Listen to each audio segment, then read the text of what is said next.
Ladies and gentlemen, welcome into the Haven, guys. Episode 4, baby. Here we are. We're 4 episodes deep. Guys, as always, I am Tame, joined by my wonderful co-host, Ginger Chains. And guys, we have our 4th episode of the podcast here on the Helmet Haven football fuck-up show, guys. Today, we are going to be making a tier list, basically going through all 32 teams, placing them in a tier, whether it be S tier through F tier. I don't think we'll probably have any Fs, but, you guys, I'm just laying down the ground rules for it. But, of course, before we even get started on the football stuff, Kenny, is there anything you wanted to bring up? Well, obviously I am at work, so I will be sporadically being muted and then unmuted to handle customers, so don't mind that. You'll probably keep track of when I unmute and when I mute, so you know when I'm back and stuff, so that shouldn't be much of an issue. We're going to try to keep that to a minimum as well, guys. I'm just also going to throw that out there. Also want to point out that in case those of you that missed any of the previous episodes, this will be the new day that we'll be doing the podcast every week. It'll be on Wednesdays now moving forward. So if you set reminders for Monday and they didn't show up, that's why. That is a good, excellent point to bring up. Yeah, that is true, guys. We did our first 3 episodes on Monday. I believe this is like the only Wednesday you work for a while, and that's why we moved to Wednesdays. If memory serves me right, but No, yeah, actually, I go in to work Wednesdays regardless, but because of how normally not so busy it is first thing in the morning, I will normally have about an hour or two before like a ton of people start coming. No, I definitely feel that. Anyway, guys, before we hop into the main segment of the show, which again is going to be our tier list, guys, we need to go over what happened last week. So, Kenny, I know you've been taking notes as I've been doing all the technology-related stuff. Where are we starting off today? So we're going to start with something that actually happened on the 5th, but we did not cover on the show. Obviously, for those of you that watched the news, you know there was that ship that crashed in that bridge in Baltimore. The Orioles and the Ravens have, I believe, each donated $10 million to help with the bridge emergency fund. Whether that be to rebuild the bridge or to deal with any type of medical stuff, I'm unsure which one it is, but either way, both organizations pitch money towards it. Unrelated to football, but I also do want to throw this out there. Congratulations to the Baltimore Orioles, who are off to an incredibly hot start in the MLB this season. I just wanted to throw that out there. They've been very good this season, but good on both of those teams for coming to the rescue in a way. Just to rebuild that bridge, especially considering I think that bridge was like a main bridge connecting 2 cities together. If I'm correct, I haven't seen a whole lot of coverage on this, but guys, I have seen some, and it did look pretty bad. So good on those organizations to step in. All right, next thing we're going to bring up, this kind of ties into what we're going to be talking about in terms of the tier list, but this is important because it is on the news page. Texans make offseason history with acquisitions of Danielle Hunter, Stephon Diggs, and Joe Mixon. Joe Mixon has less to do with it, but it'll be the first time in NFL history that a team has acquired a 10-plus sack pass rusher, 100-plus yard or receptions, and over 1,000-yard receiver in NFL history. It has never happened before this point. That is actually wild when you think about it, especially the receiving percentage part of it, because the league has been so pass heavy these last few years, and especially considering like every offseason seems to get more and more crazy, and I feel like this offseason we've definitely hit like a fever pitch as far as the craziness goes.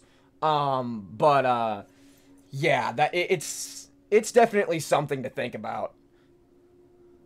This is something that's a little less serious. On the Texans note, real quick, it is obviously being the first time ever that those two things have happened in one off season. And considering the amount of times we've seen blockbuster trades and large contracts signed by free agents, you would think that that would have happened at least once, and the fact that it hasn't in over 100 years is just Yeah, no, it's mind-boggling. absolutely mind-boggling. Okay, and the next thing is this is again a less serious thing, but I did want to bring it up. Aaron Donald believes Rams wide receiver Puka Nacua can go on to do things that have never been done before in the NFL. If his rookie season's any indication, I do believe Aaron Donald might have a point there. I 100% fully agree with this point. Puka Nacua, guys, that guy was a late round gem for the Rams, and oh my god, that kid's gonna grow up to be something if he can keep it up, because his that rookie season that kid had was insane. He honestly, I don't think he won Rookie of the Year last year, but I know that went to C.J. Stroud, but he honestly might, like, had the you know, the awards are so QB based and so QB heavy, but if they weren't so QB heavy, I almost feel like Puka Nacua would have probably had a claim at Rookie of the Year. See, this is similar to, in my opinion, that's similar to the Justin Herbert to Justin Jefferson debate in 2020. It's very much the same style of arguments that you can give to both players. I do think Herbert and C.J. Stroud definitely earned it, but there was probably a few cases for the other two to get it too. Yeah, no, these are guys that honestly have a claim that could have been Rookies of the Year, but you know, the awards are just, whether it be the Rookie of the Year, the MVP award, whatever. There's a lot of them are so QB heavy. All right, so on another note, your former team, this is apparently hosted Marvin Harrison Jr. on the 8th. I don't know why they're bothering, because he won't be there at 9, but, you know, who knows? So rumors are circulating around Chicago that Marvin Harrison Jr. actually somehow, by some miracle, might be available at 5.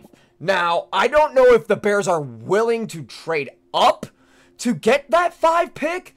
I certainly wouldn't. I don't think it's necessary. They don't need Marvin Harrison Jr., seeing as they got rid of Justin Fields. The reason we wanted to bring in Marvin Harrison Jr. was MHJ and Justin Fields were such a dynamic duo in Ohio State that I don't think, you know, Chicago needs MHJ with Justin Fields gone. They've obviously traded Justin, which means they're all in on Caleb, which, again, guys, I'm not all in on Caleb. I have a whole list of reasons why. We'll probably dive into that a tad bit more later on in the show, but it's not. Yeah, I don't know. In Chicago, I know I texted you this last night.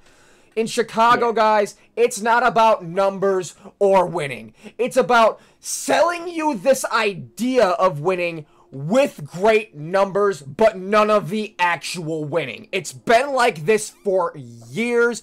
30 plus years we've been in this cycle, and I don't think it's going to stop here. Neither do I. And also on the point of Marvin Harrison Jr. dropping the 9, it's unlikely. And also the two people you would have to try to trade up with are the Cardinals, who need a receiver, and the Chargers that need a receiver. You're probably not going to get their pick unless you throw in quite a bit, because they'd be giving up what's probably going to be one of their top weapons by doing so. Yeah, I don't know. So, yeah, it blows my mind. Again, neither of us here really think that the Bears are going to do anything. Despite all that talent on that team, you can have all the talent in the world, guys, and you could still be a terrible team. Look at the Dallas Cowboys of the last few seasons. Last few, I think that's putting that nicely. Yeah, maybe like the last decade. 3 decades, in my opinion. Yo, I'm gonna say this right now. You know, you're right. You're probably right, because I fail to realize that 30 years ago isn't the 70s anymore. It's the 90s. I also want to toss this out to people. If you're a Cowboys fan, you're watching this, I'm gonna make this clear. You are not allowed to make fun of my quarterback until yours does something that's worth talking about.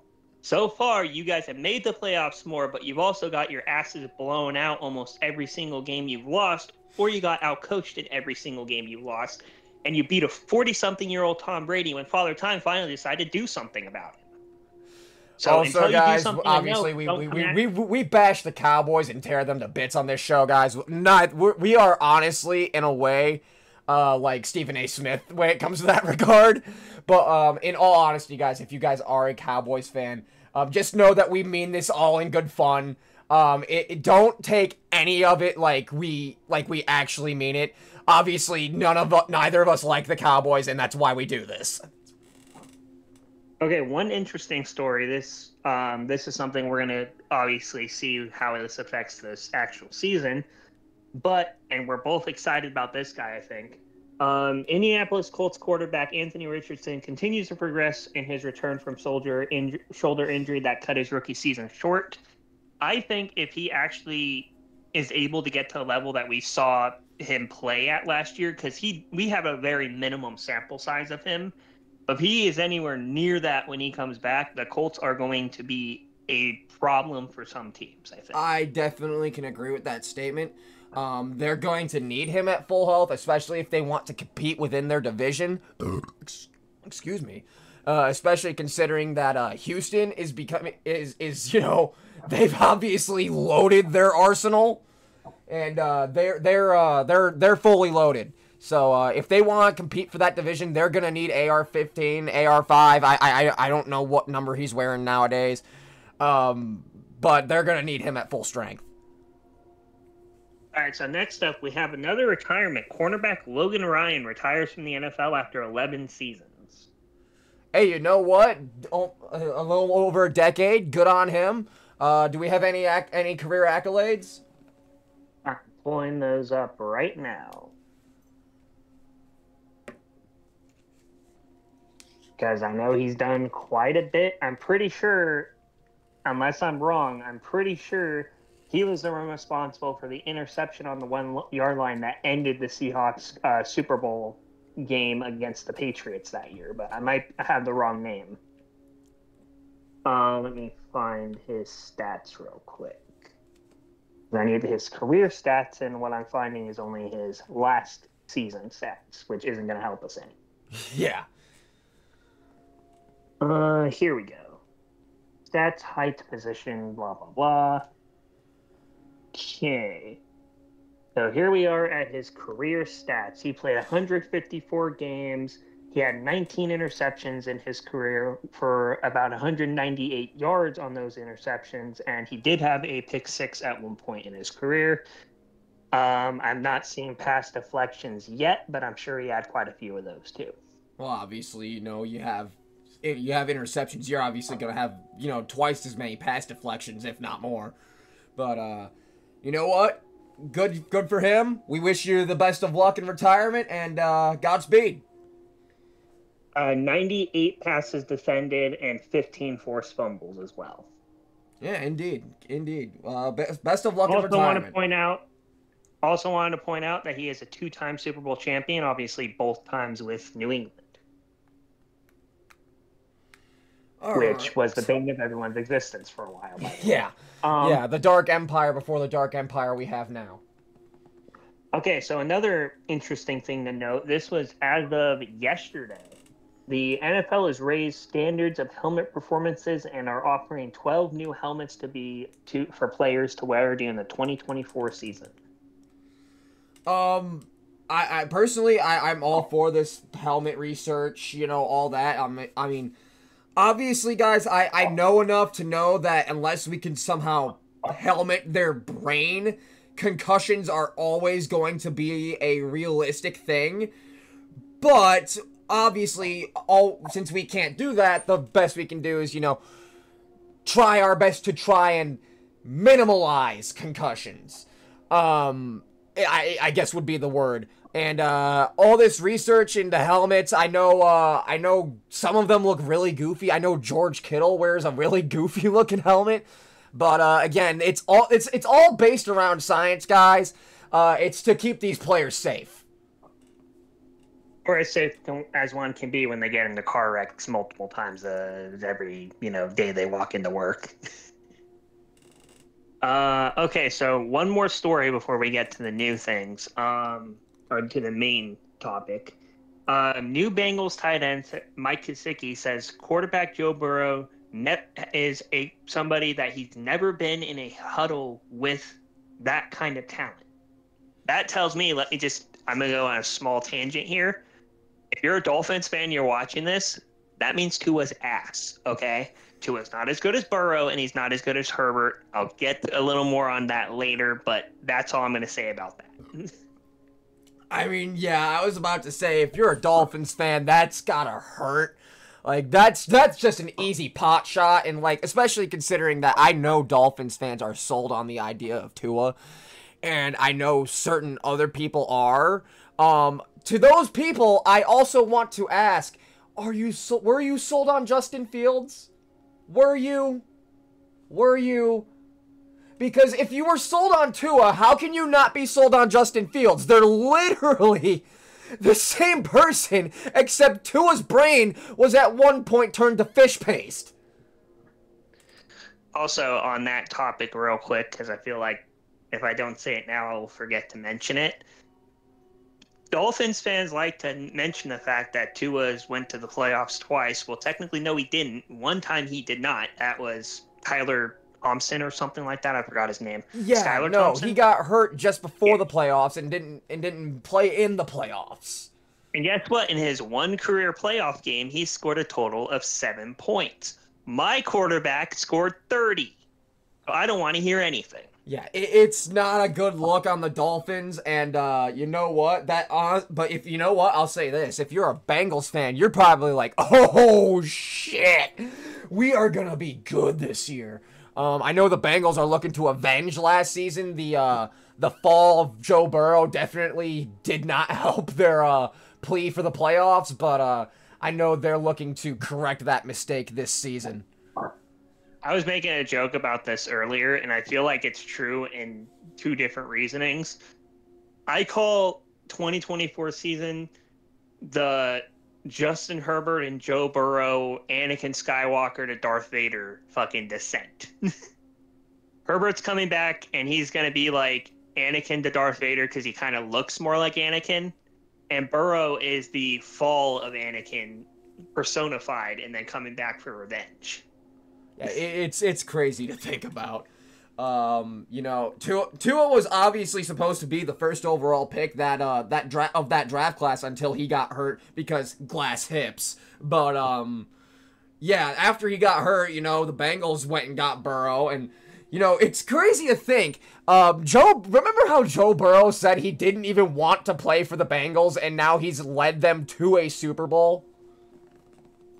Yeah.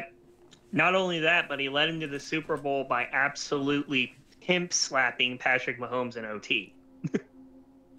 You know, it was absolutely crazy.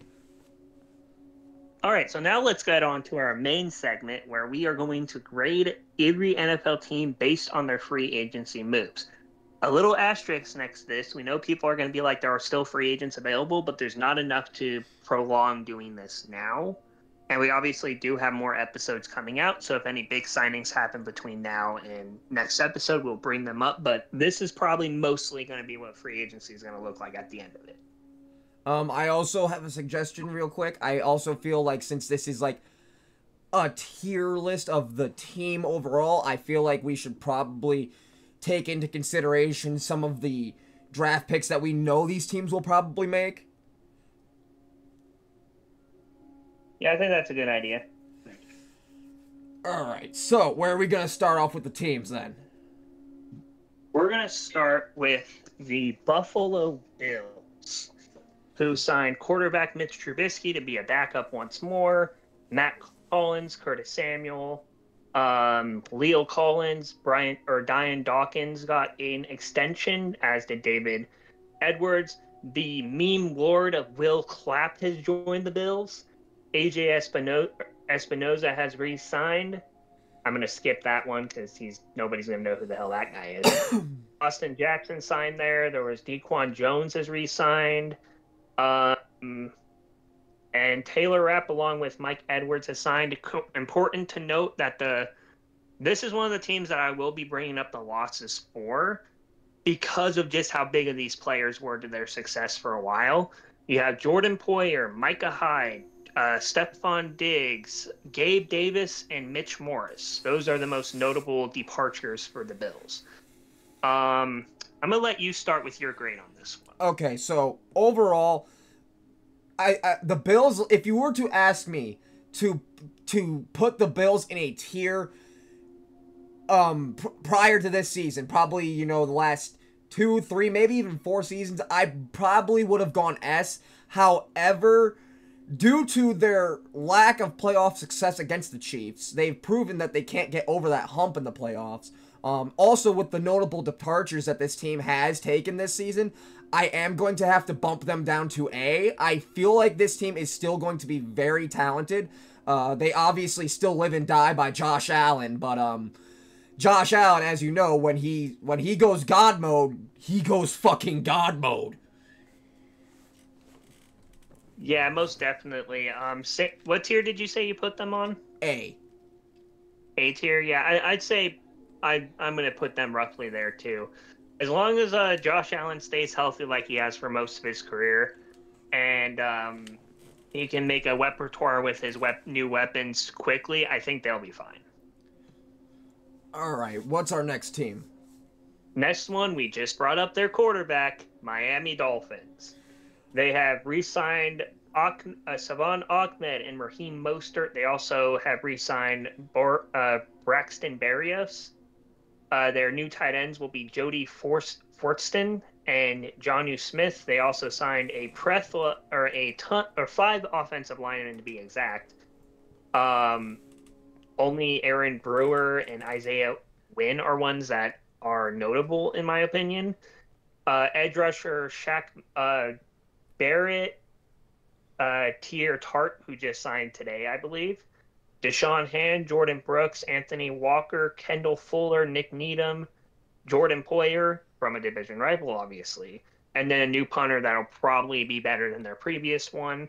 Their notable departures, the only one I can name off the top of my head that's like super notable is Christian Wilkins, but that's big because that was kind of your biggest defensive lineman piece, in my opinion.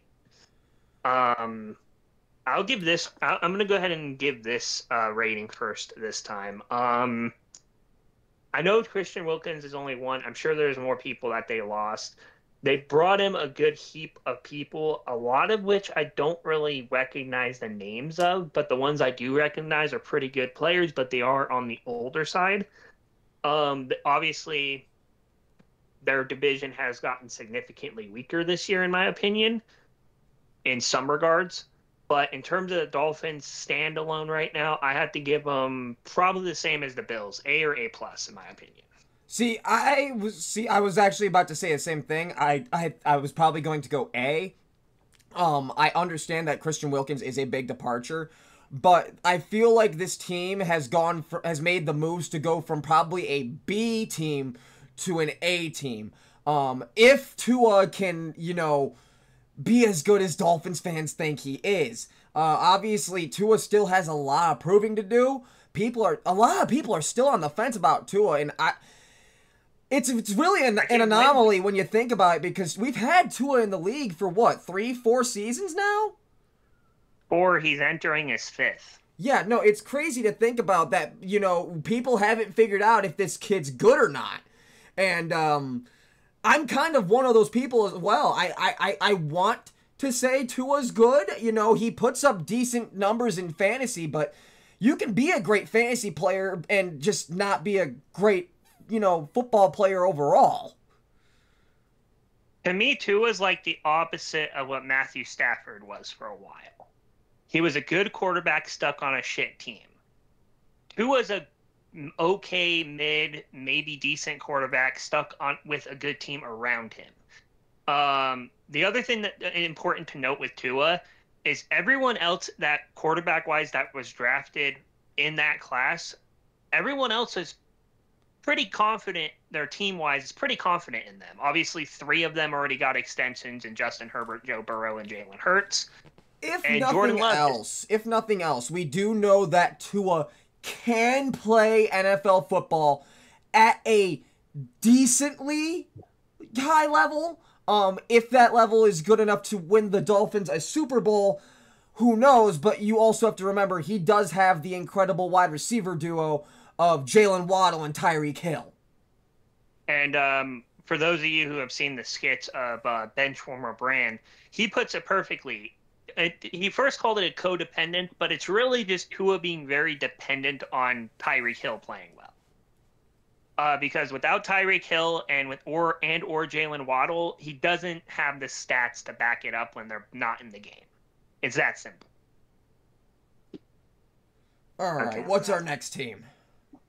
Give me just a second. I'm gonna have to mute real quick. I'll be. All right, guys. While Kenny steps away real quick, I will dive a little bit deeper into depth on the Dolphins placement. Obviously, guys, this team, I said I feel like they've made the moves to go from a B to an A team. Again, Christian Wilkins, big name, probably your best defensive player on that defense of the past few seasons. But obviously, they have tried their best to try and fill that hole.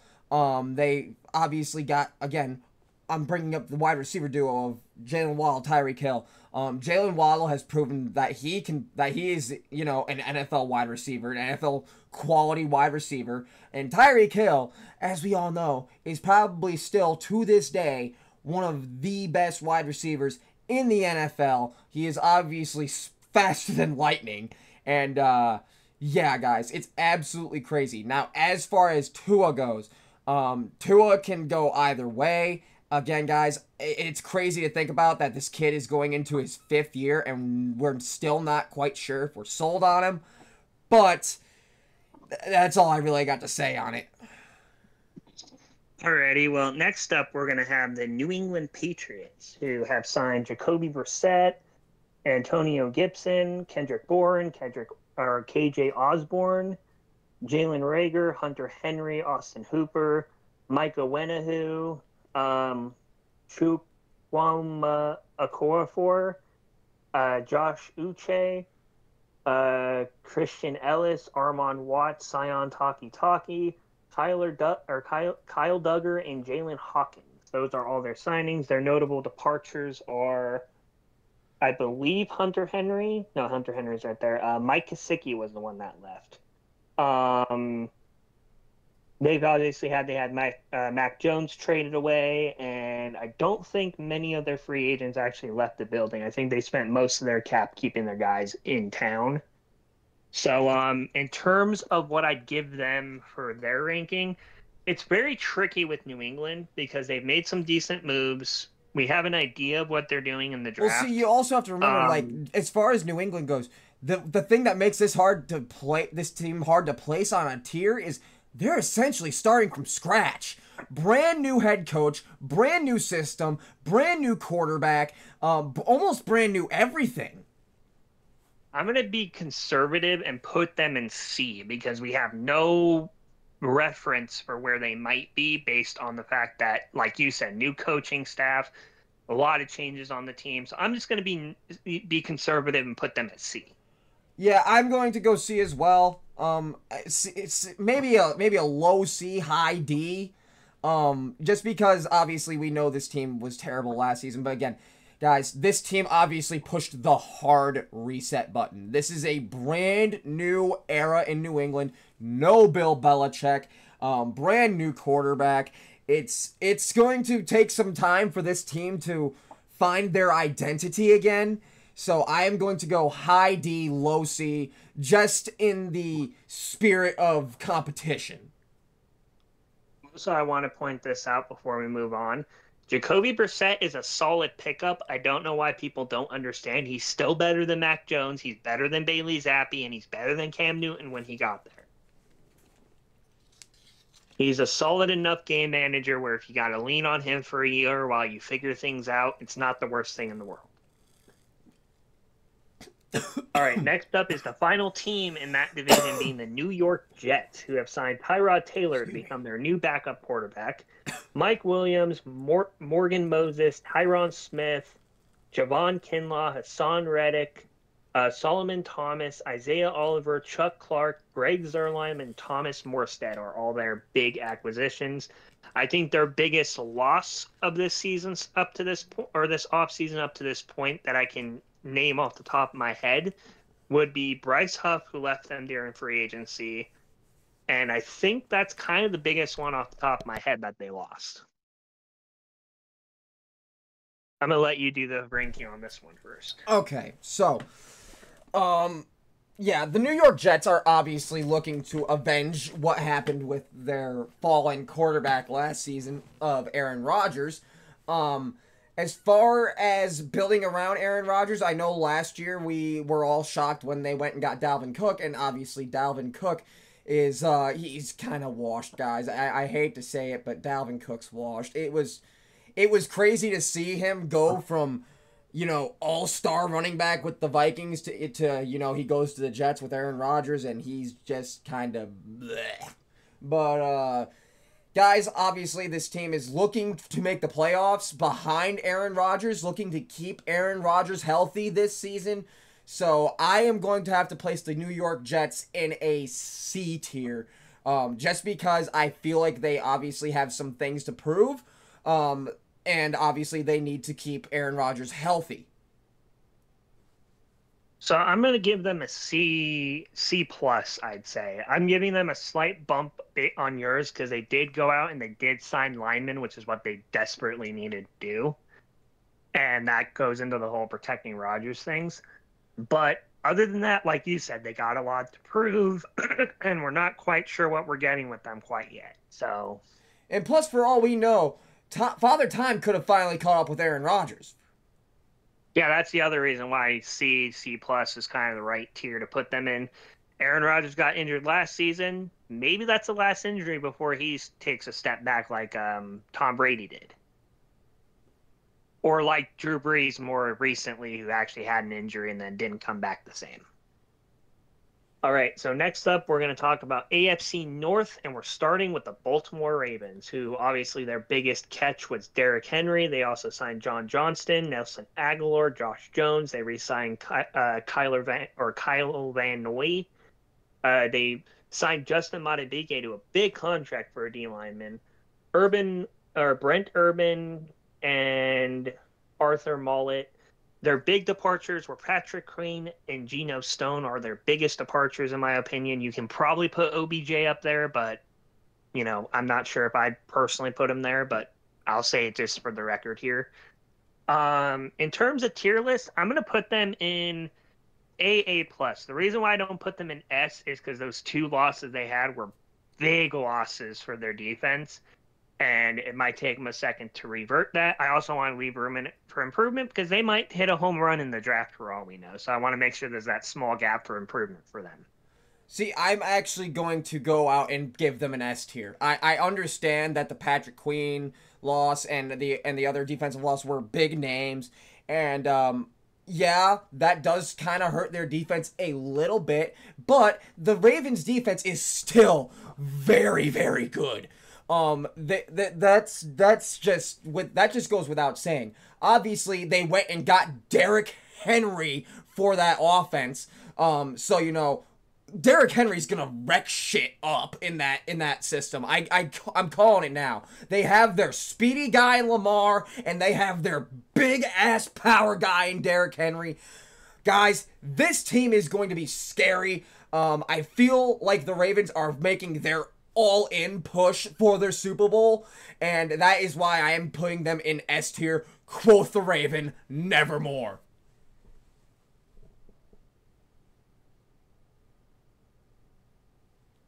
I think we may have lost Kenny for a second. Yes, indeed. So, guys, I will continue to go into a little bit more depth on this. Obviously, guys, you know, defense has obviously been big in Baltimore for as long as I can remember, even since I was a kid, guys. And guys, I'm 26, going on 27 come 2025.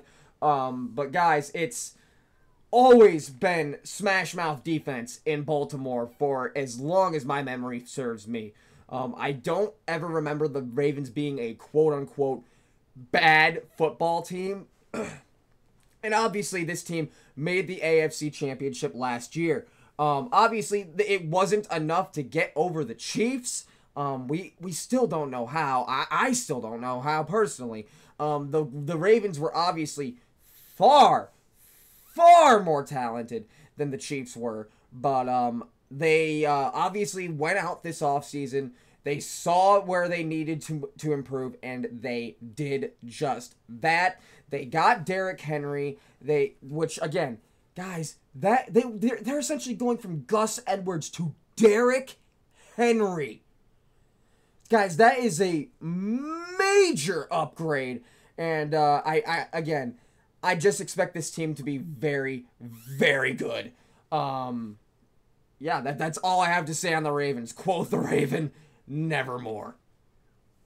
As I said, the main reason I gave them that little bit of a gap is because I want to give them room for improvement with the draft. Obviously, the two subtractions did factor into that, but I wanted to give them some room to improve because I'm sure we're going to do another one of these after the draft. So, next up, we're going to talk about the Cincinnati Bengals, who went out and got Zach Moss. They kept T. Higgins in building for now. They got Mike Gesicki, who we talked about a little bit earlier. Drew Sample, they signed Trent Brown to help protect Joe Burrow better this year. They re-signed Cody Ford. They got Sheldon Rankins, Akeem Davis-Gunther, Von Bell, and obviously stole Geno Stone from the Baltimore Ravens. I'm tier list wise, I'm gonna say Bengals should probably get at least an A, maybe a B plus. Yeah, I'm with you right there. I'm going to put this team in A minus, B plus. As we all saw last season, this team lives and dies by Joe Burrow. If Joe Burrow, obviously leaves the game for whatever reason, it's not a good look. If he ends up getting, some sort of long-term injury, that may end up screwing their chances at the playoffs again. Obviously, they don't want that. So that is why I am going to go with A minus, B plus. Obviously, this team is more than welcome to prove me wrong. With the free agent acquisitions and drafts that they will have. But that is where I stand with the Bengals right now, is low A, high B. Alrighty. Next up, we're going to talk about the Cleveland Browns. They signed Tyler Huntley from the Ravens, Jameis Winston, Dante Foreman, who I'm pretty sure was a Chicago Bear last year. Naheem Hines, they acquired Jerry Jeudy via trade. They got Zadarius Smith, Shelby Harris was re-signed, Quentin Jefferson, linebacker Devin Bush, Jordan Hicks, and they also got a new kicker in Cade York, as well as Corey Bojorquez was re-signed by the Browns. Obviously, the Browns are a team that lives and dies by their defense, much like the Ravens do. Obviously, you add Lamar in there for the offensive side. They did quite a bit to bolster their offense because their defense was obviously already good to begin with. But they made sure to add some quality depth at D lineman, a solid edge rusher in Zadarius Smith, and obviously some good linebackers. With the Browns, I'm going to give them the same overall grade as I gave the Bengals, either an A minus or a B plus. See, I'm actually going to go a little bit lower and go like mid B, simply because of their quarterback issue. As we all know, Joe Flacco is the reason they made the playoffs last season. It had nothing to do with Deshaun Watson, and Deshaun Watson is washed. He is never, ever, ever gonna be what he was in Houston. And that is why I have to go with a mid-B tier. I just don't think that Deshaun Watson is the answer at quarterback. And obviously this team is locked into Deshaun Watson for the foreseeable future, which is not very, it's probably not the best thing for them. Yeah, I'm actually going to lower my grade to a B minus actually as well, because come to think of it, Deshaun hasn't done anything. And if your main thing to try to make the playoffs is your backup getting in for you every time, or even your fourth string guy, you're not going to make it very far. And unfortunately for the Browns, that might be what they have to do every year. So yeah, I'm going to give them B minus. I also want to throw in that we don't know what Nick Chubb is going to look like post-injury. Yeah, that also should have factored into my initial thing. Now, what's good about Nick Chubb though is by the time the kickoff to the season comes in, he would have had well over or almost a year to recover from it. So, we'll see how that affects. But again, guys, I do want to throw this out there. This is the knee that Nick Chubb injured last season was the same knee that he obliterated in college. And, re-aggravating that kind of injury could have major implications down the road. Obviously, we don't know for sure if it will, but that's why I say we don't know what he will look like post-injury. Now, obviously, Nick Chubb's a big, tough son of a bitch, but we don't know. Also, one more thing before we move on to the next team. It should have been you, Deshaun. Should have been you. It should have been you. Okay, next up, final team in the AFC North. We're going to go with the Pittsburgh Steelers, who got Kyle Allen, Justin Fields, Russell Wilson, Van Jefferson, Cordero Patterson, Quez Watkins, Patrick Queen, Dante Jackson, who they sent over in exchange for, or got in exchange for Deontay Johnson, Deshaun Elliott, Miles Killebrew, and those are their major acquisitions. Obviously, they traded away Kenny Pickett, who I honestly don't think would have ever worked out. And then, obviously, their other quarterbacks have also went elsewhere. I think just because they overhauled the quarterback room, they basically, I don't have the deal here for what they got Kyle Allen for, but I'm pretty sure they probably spent less than $4 or $5 million plus a pick, D3 pick for a basically whole new quarterback room. Also keeping in mind their defense is still fucking stacked. Plus you added Patrick Queen. I'm gonna give them A plus. No, not A plus. A or A minus. See, I'm actually going to go hard A minus. I feel like this team has a lot of room for improvement. Obviously, you mentioned overhauling the quarterback room. I do think that Russell Wilson is washed. I also do believe that Justin Fields will end up taking the starting position from Russell Wilson by week 4. If Russell Wilson it looks anything like he did in Denver, I do think that Justin Fields will take the starting job. I obviously, guys, we all know that I am very big on Justin Fields. I feel like the Bears did him very, very wrong. And as a matter of fact, what they have right now is what Justin's team should have been last season. But again, the Bears are pieces of shit and didn't want to spend the money on Justin. But that's we've touched on that far too much already. Guys, the Steelers, I again, that defense is lethal. You still have Watt, and they go out and sign Patrick Queen. The guys, seeing the Steelers make all these big moves in free agency is something of an anomaly because the Steelers hardly ever do shit in free agency. Yeah, so for those reasons, I'm going A minus. Alrighty, that's fair. Also, to touch base, I think Justin Fields takes that starting job between week 3 and probably week 6. That's my opinion. He might last a little bit longer than you expect. He might last a game before, but I do think that Justin Fields takes the reins at worst at midseason, but I'm pretty sure it'll be before that. And Justin Fields is actually going to have the weapons around him for once to actually succeed. Yeah, I know. That's going to be great. All right, next up, we're going to take a trip over to the AFC South, and we're going to start with the Indianapolis Colts.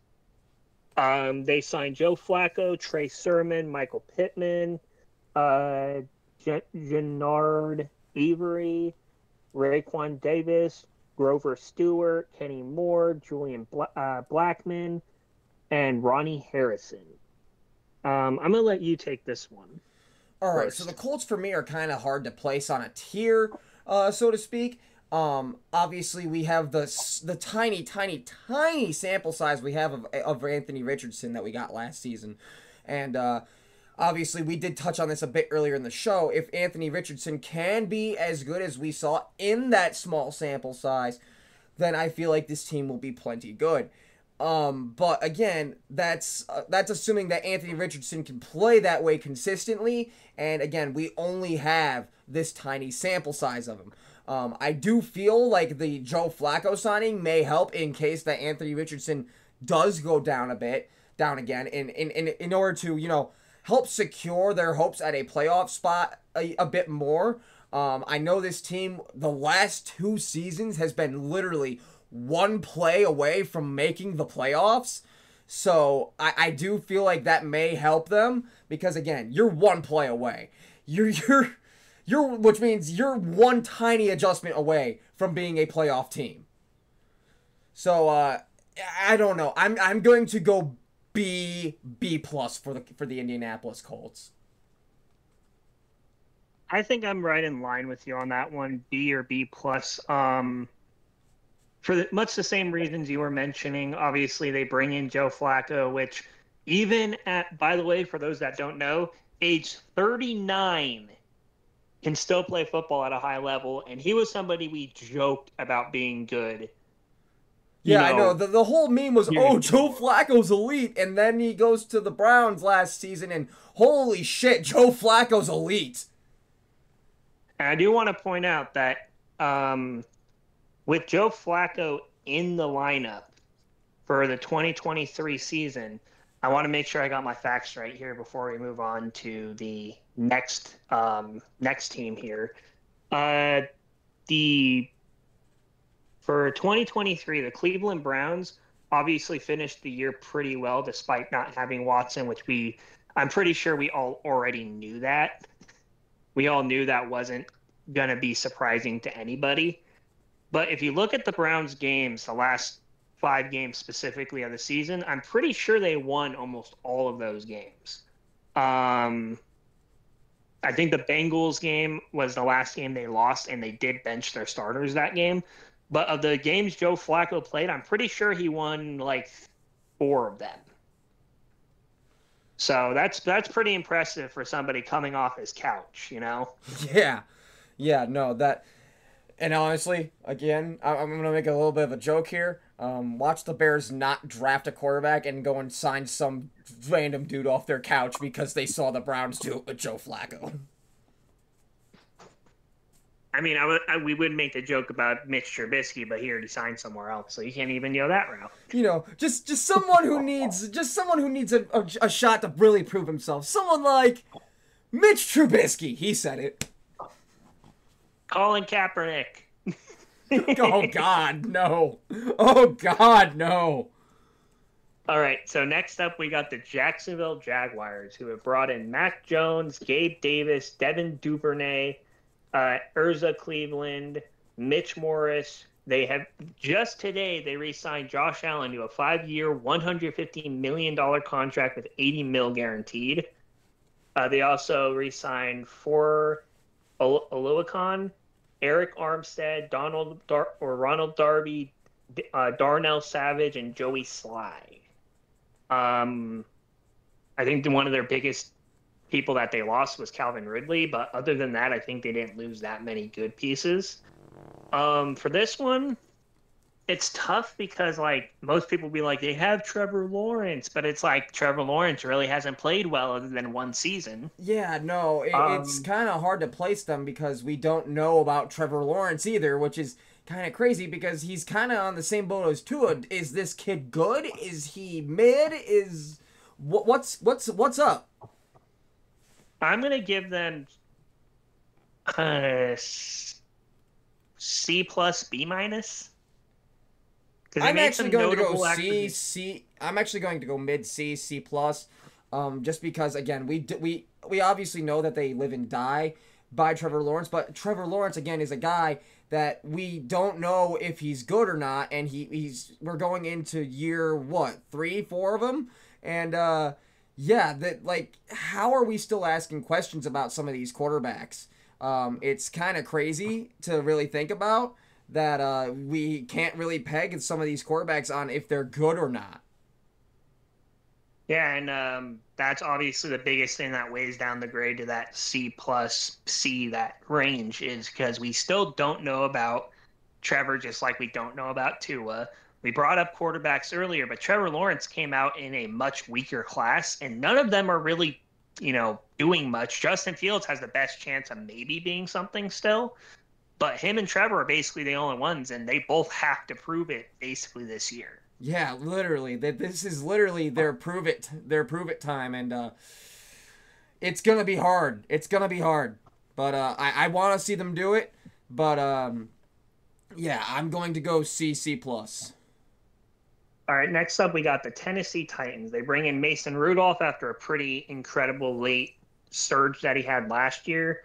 They bring in Tony Pollard, Calvin Ridley, um, Lloyd Chesenberry, new center for them, Sebastian Joseph Day, Kenneth Murray, Chobi Awuzie. They traded for Ladarius Sneed and Nick Folk were all their major signings. Obviously, their biggest person that they lost was Derrick Henry. You could say Ryan Tannehill too, but he wasn't that good at last year. They're one that's, I feel like they did a lot to bolster their weaknesses. They brought in a quarterback that's a decent enough backup or third string to Will Levis. This one's, it's weird because we don't know much about Will Levis, but we know he's done enough to where we know he can play ball, and they got him some more weapons. I feel like you got to put them. I would put them slightly above the Jags only because they made more moves to bolster their weak spots. And even with the loss of Derrick Henry, I just feel like they're in a good spot because they still have Tajay Spears. They have Tony Pollard. Tony Pollard's not a lead back, but he'd be a 1A, 1B with Tajay Spears, I think. I would give them a B minus. If I had to give them a lower grade, the lowest I'd probably put them as C plus. I'm actually right there on that boat with you. I feel I do like Will Levis. Obviously, we don't know if he's going to be an elite quarterback or not. A lot is still yet to be shown as far as that young kid goes. But I did like what I saw from him last season. Now, if he can bring that this season, with the addition of Calvin Ridley, I do think that the Tennessee Titans could finally be something. Again, they have DeAndre Hopkins. And, bringing in Calvin Ridley to be the wide receiver 2 to DeAndre Hopkins is definitely going to help their case as far as their passing game goes. I know they've also made some moves to help bolster their defense. Mike Vrabel is gone. They have a brand new head coach. So, yeah, I'm right there on that boat. I'm going to go B minus for the Tennessee Titans. Last one, I don't think we're going to have much debate on this one. I saved them for last just for that reason. Houston Texans, Joe Mixon, Noah Brown, Stephon Diggs, Dalton Schultz, Charlie Heck, Nico Autry, Mario Edwards, Tim Settle, Foley Fatakasi, Derek Barnett, Daniil Hunter, Azeez Al-Shaair, Mike Ford, Miles Bryant, CJ Henderson, Lonnie Johnson, Desmond King, Jeff Okuda, Eric Murray, Kiami Fairbairn, and Tommy Townsend. I don't think there's any debate here. That's an S. Yeah, I was actually waiting for you to say A because I was thinking you were gonna be like room for improvement and all that. But guys, the Texans have loaded their arsenal, guys. This team has gone from probably like a C team last season to an S. Holy shit. The Houston Texans look terrifying to play. Oh my god, guys, if I am any team that has to play Houston this season, I am marking that week 2 weeks in advance to prepare myself mentally and physically because that team is scary.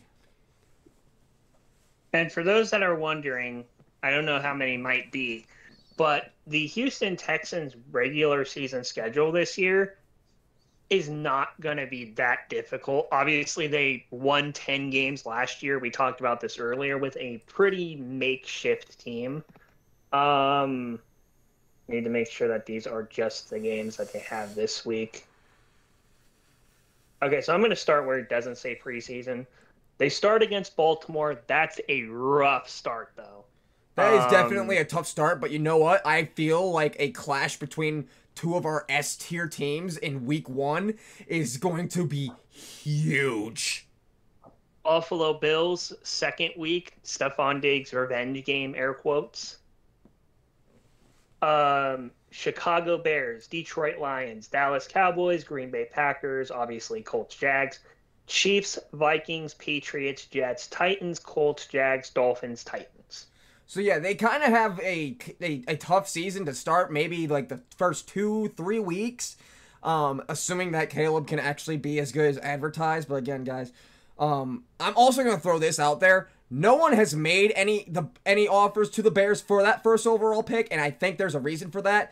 Caleb's being pushed by somebody.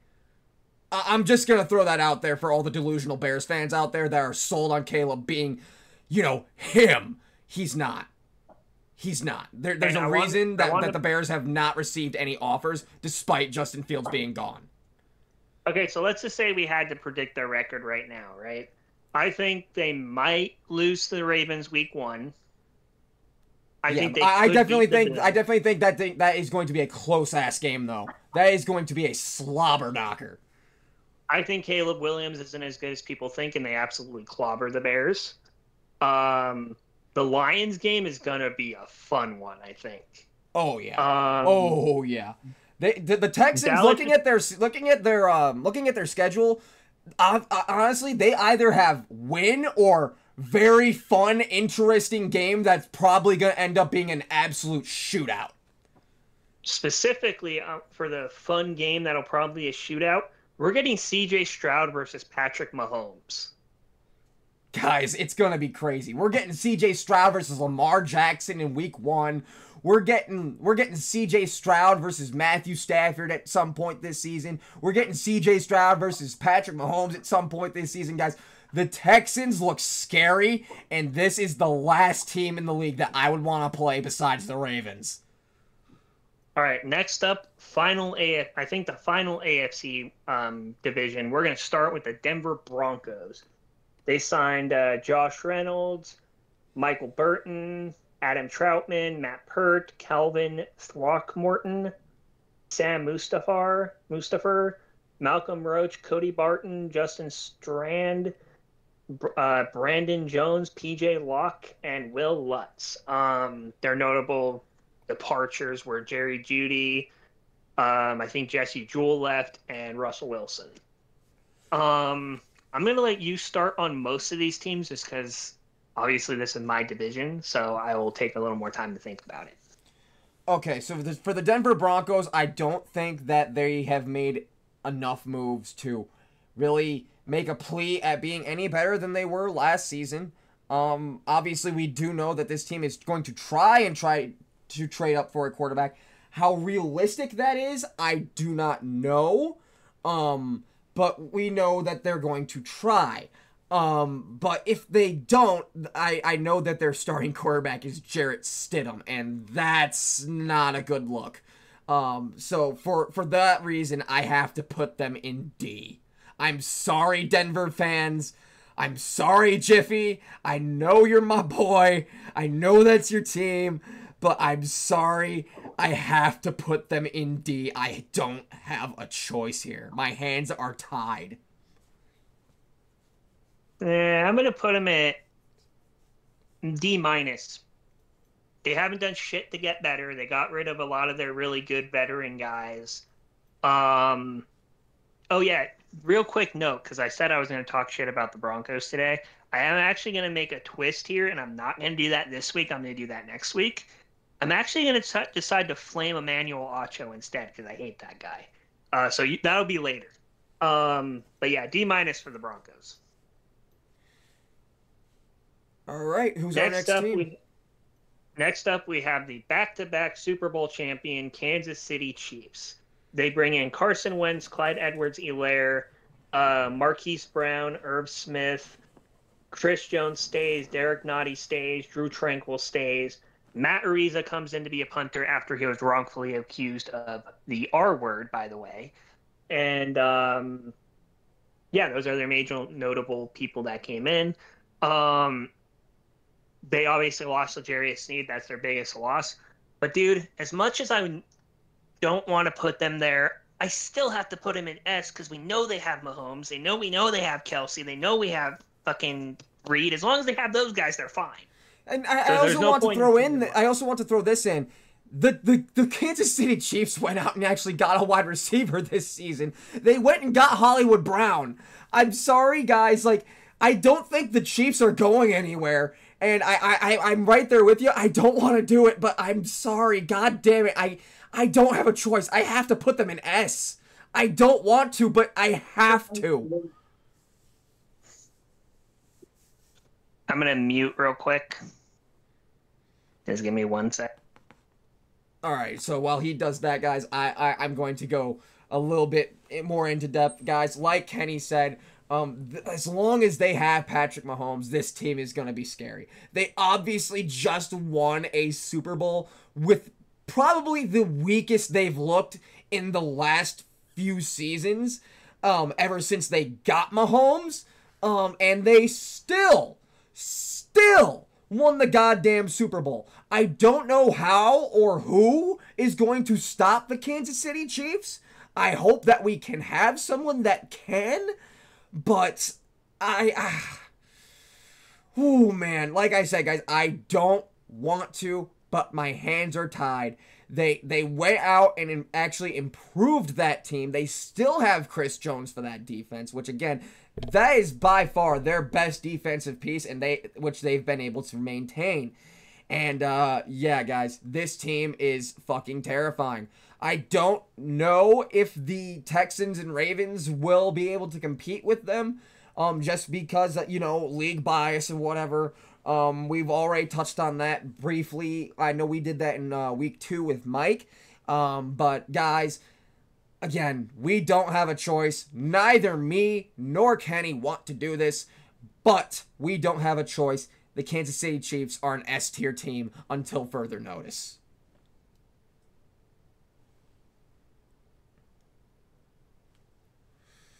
We are going to... All right, perfect timing. Okay, so here's the thing with the Chiefs. Remember, guys, they're in my division. So if anybody has a reason not to put them in S, it's me. But I cannot put them anywhere else. They've already slapped us all in the face multiple times, and I'm not going to be the one that makes the mistake to put them lower. So, yeah, like I said, our hands are tied here, guys.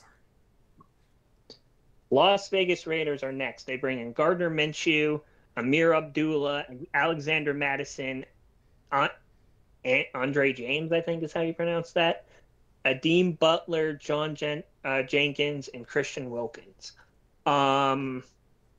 Obviously, probably their biggest losses were like Hunter Renfrow and Jimmy Garoppolo, I guess. I'll let you start with the grade team again. Oh yeah, Josh Jacobs. I'm gonna let you start with the grade again here. So for the Las Vegas Raiders, obviously, guys, last season they did not start very well. And then obviously towards the later half of the season, once they fired their token yes man and got their new head coach, they sort of began to find, their identity again. And their interim head coach from last season is now their head coach for this season, which I do think was a great move. Obviously, they didn't have a choice by Max Crosby threatening to leave. But with them going out and getting Christian Wilkins for that defense, that makes that defense even more scary. Not that Max playing Max Crosby on the edge is not terrifying enough. But guys, I don't know that this team is going to be good enough to really compete with the top dogs. But I do feel like this team has improved. So for those reasons, I am going to put them at a B-. I'm honestly also going to put them at a B-. Christian Wilkins is a big add. They might have a better quarterback with Gardner Minshew, or he can help teach Aiden O'Connell to be a little bit better. Either way, he's a good addition to the team. And so, yeah, I'm going to put him in the same category there. We're obviously going to end this division with my team. in the Los Angeles Chargers, we keep Easton Stick, bring in Gus Edwards, bring in Will Dissly, bring in Hayden Hurst, Bradley Bozeman, Pone Forward, Troy Dye, Denzel Perriman, Christian Fulton, and Alohi Gilman also re-signs. I'm gonna let you start. If you give us a shit grade, though, I will literally burn you alive. So keep that in mind. I got all right, guys. I don't want to place the Chargers too low because they still do have the very talented Jay Herbo.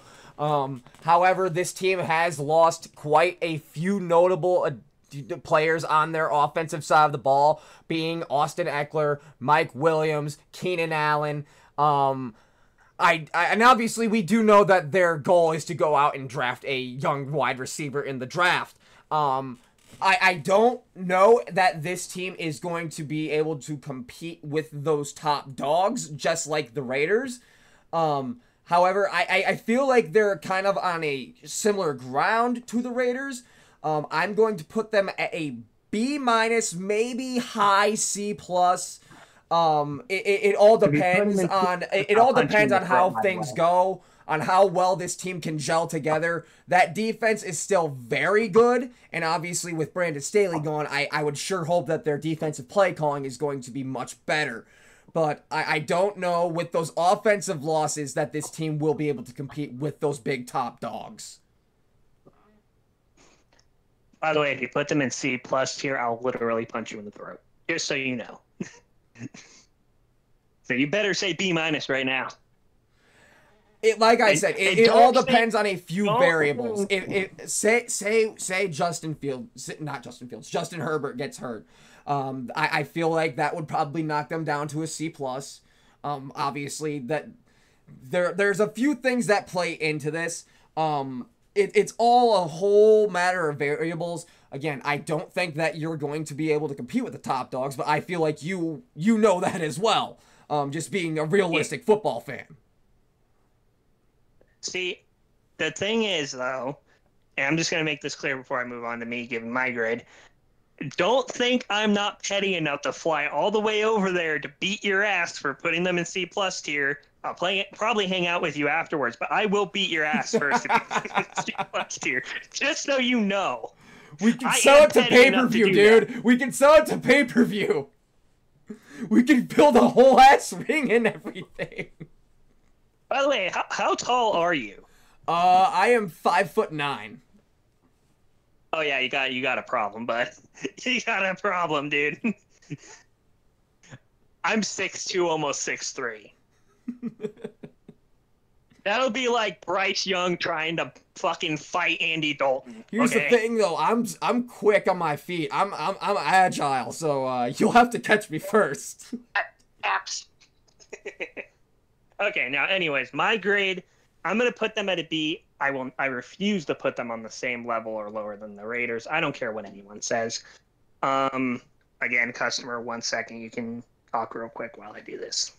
Yeah, like I said, guys, I'm sorry. I know this is my boys' team that does the show with me, and I'm sorry. Again, this team has suffered too many losses on the offensive side of the ball for me to place them any higher. Say they were able to maybe maintain Mike Williams or Keenan Allen or even Austin Eckler, I may have gone a bit higher, but I feel like they are really going to struggle on offense. They really are only going to have one wide receiver, which is going to be whoever they end up drafting. And obviously, I sure hope that they end up drafting someone good to help Justin Herbert, because I do like Justin Herbert. I'm a big fan of Justin Herbert. I want to see that kid be something. However, I don't know if he's ever gonna win a Super Bowl being in the LA Chargers system. I'm sure Kenny's cringing hearing me say that, but I feel like deep down he also knows that. But you know what? He's got. It's the situation he's in right now, and I feel like Justin Herbert is going to try his damnedest to make the best of the bad situation that he is in. Like we said, guys, throughout the last couple of weeks, Justin Herbert is literally coming into training camp with the Chargers like, yo, Where all my shit go? Donde está my shit? You know, it's an unfortunate case for the Chargers, but what really sucks is, again, they suffer all these losses after bringing in John Harbaugh. I forget which Harbaugh they got from Michigan, but still, it stings. But I feel like Coach Harbaugh's whole thing, again, I've said this on every episode, and I'm gonna say it again: out with the old, in with the Wolverines. That's Harbaugh. That's Coach Harbaugh's whole goal there in LA. So as far as it working out in the NFL, who knows? But we will have to wait and find out. Guys, it does not look like Kenny is back quite yet. So, guys, give us just a few seconds to return.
It's the thrill of one more kill, the last one to fall.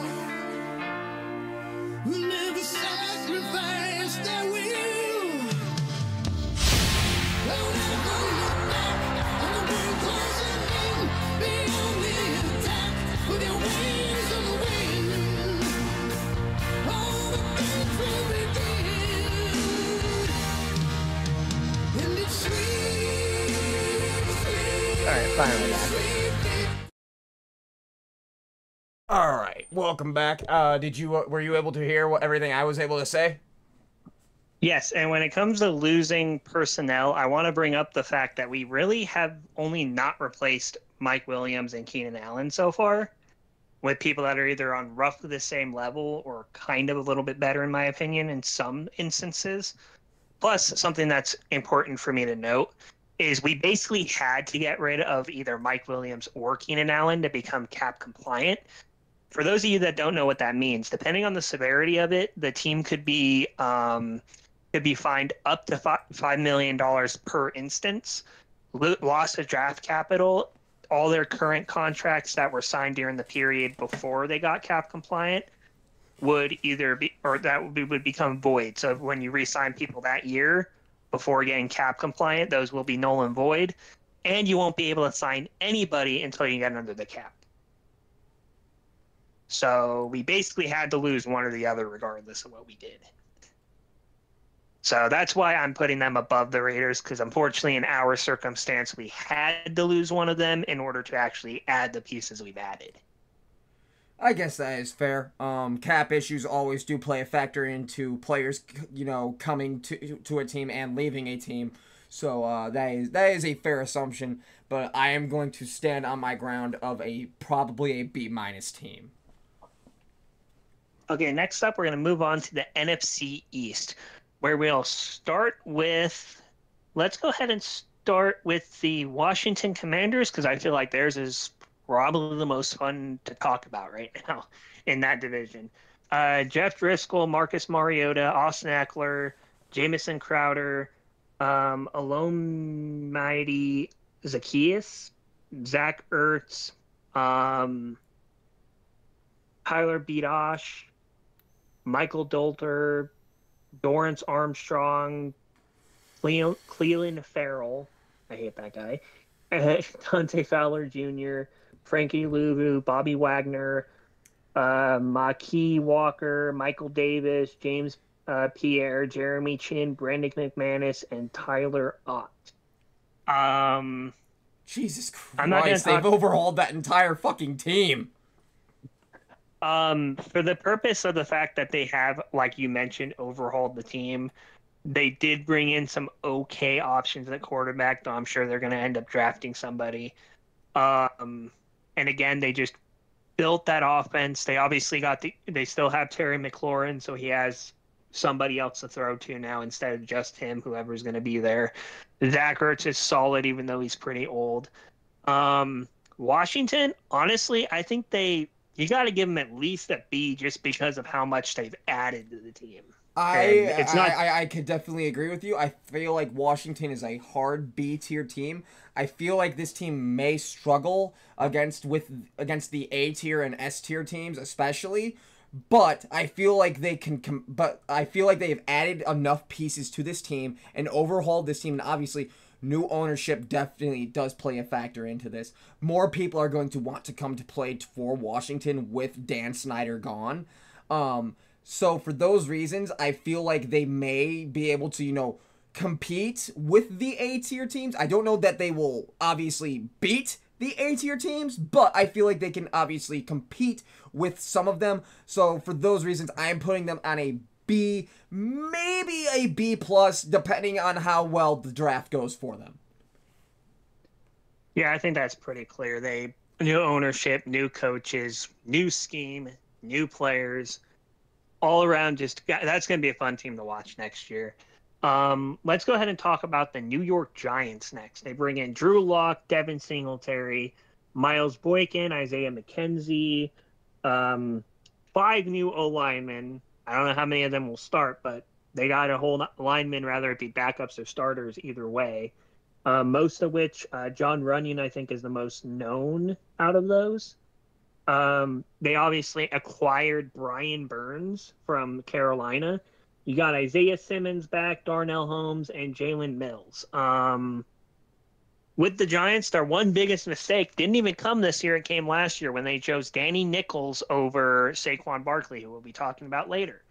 But in terms of this year... Yeah, which, by the way, guys, Saquon is by far this team's biggest departure.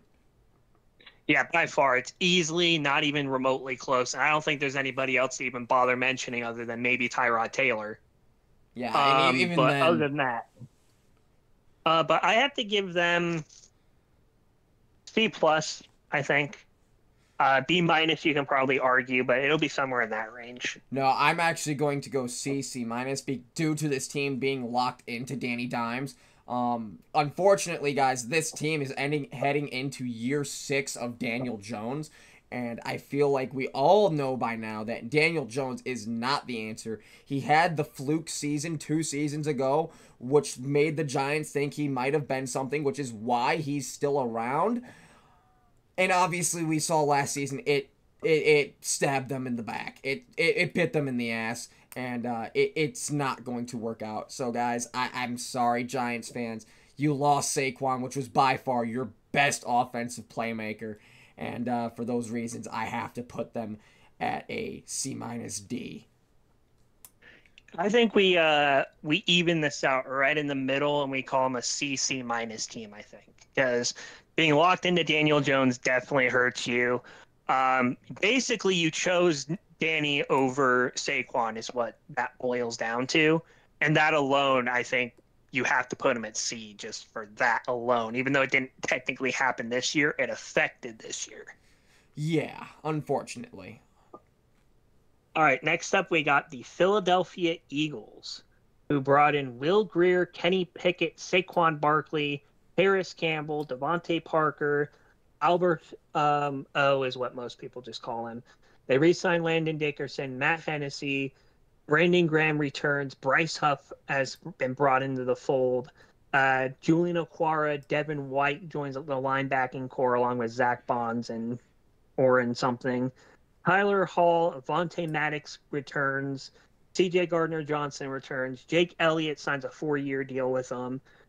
Brandon Mann comes in from, I think, the Jets is his previous stop.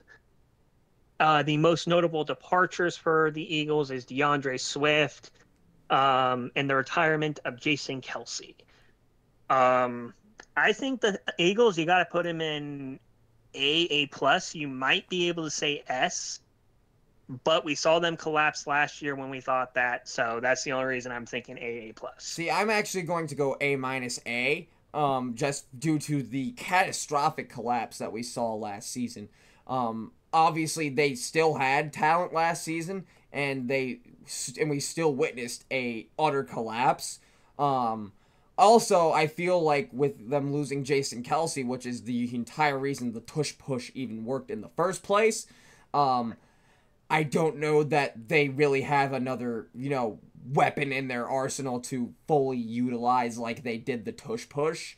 So for those reasons, I have to go A-A. Just because I know that this team has, improved. They've obviously brought in some big notable names. But I again, you cannot collapse like you did last season and expect me to place you any higher than I am. Okay, so I'm going to make this real quick just because I have another customer coming in, of course.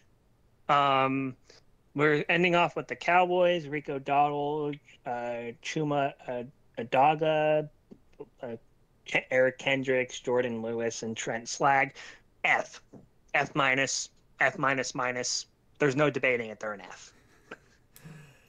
Okay, guys, obviously Kenny's making a joke here. Guys, being realistic, okay? I still feel like the Dallas Cowboys will still probably be good in the regular season like they always are. It's just a matter of they're the Cowboys. What else can I say? They're the fucking Dallas Cowboys. However, I do feel like being locked into Dak Prescott is not helping their case. They're obviously still keeping Mike McCarthy around for whatever reason. The reason escapes me. I don't know. But god damn. This team's fan base is still delusional enough to somehow think that they are still going to the Super Bowl. And again, this team has not made the NFC Championship since the fucking 90s. However, I am going to be realistic here and put them in probably an A-B+ tier, just due to the fact that they're the Cowboys. They're always going to be good in the regular season.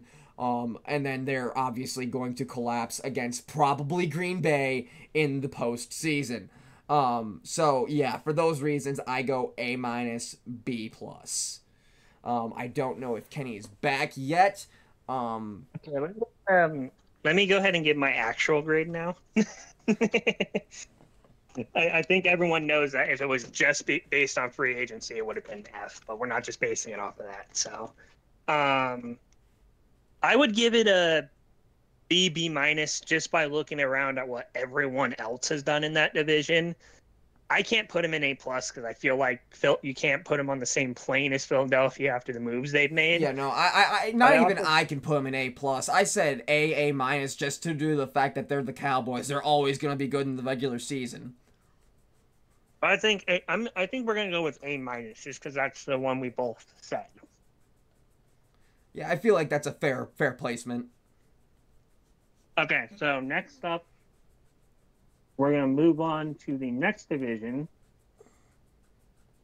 which will be the NFC South.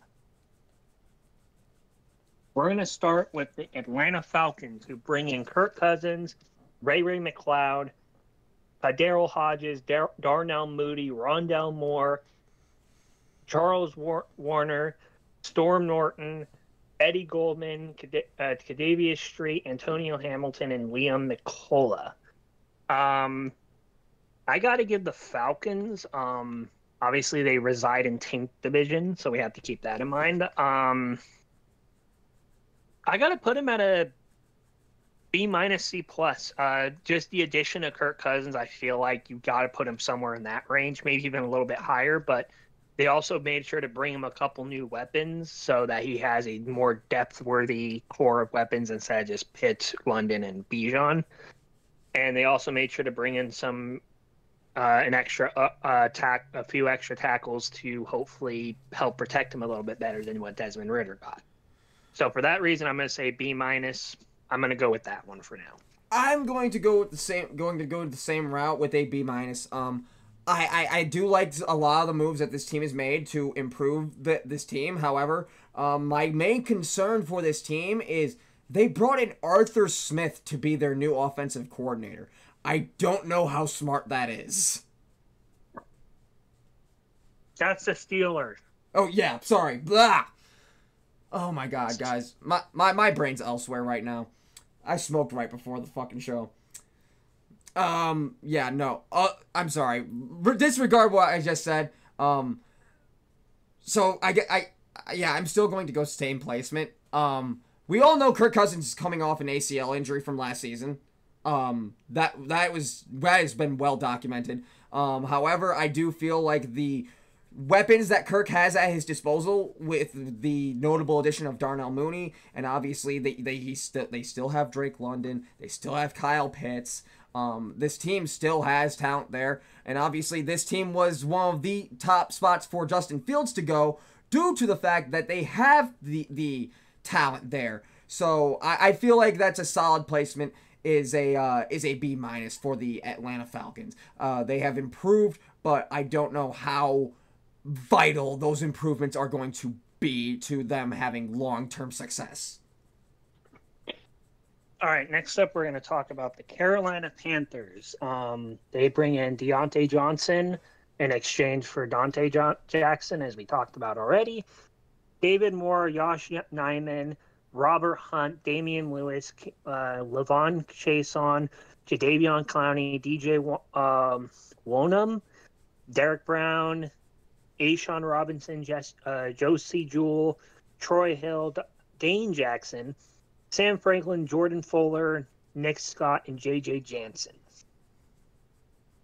With this one, obviously they're coming off being the worst team in the NFL by a very large margin. All these additions can only help them get better. They obviously brought in a new head coach. They probably have a few new OC, other coaches and stuff too.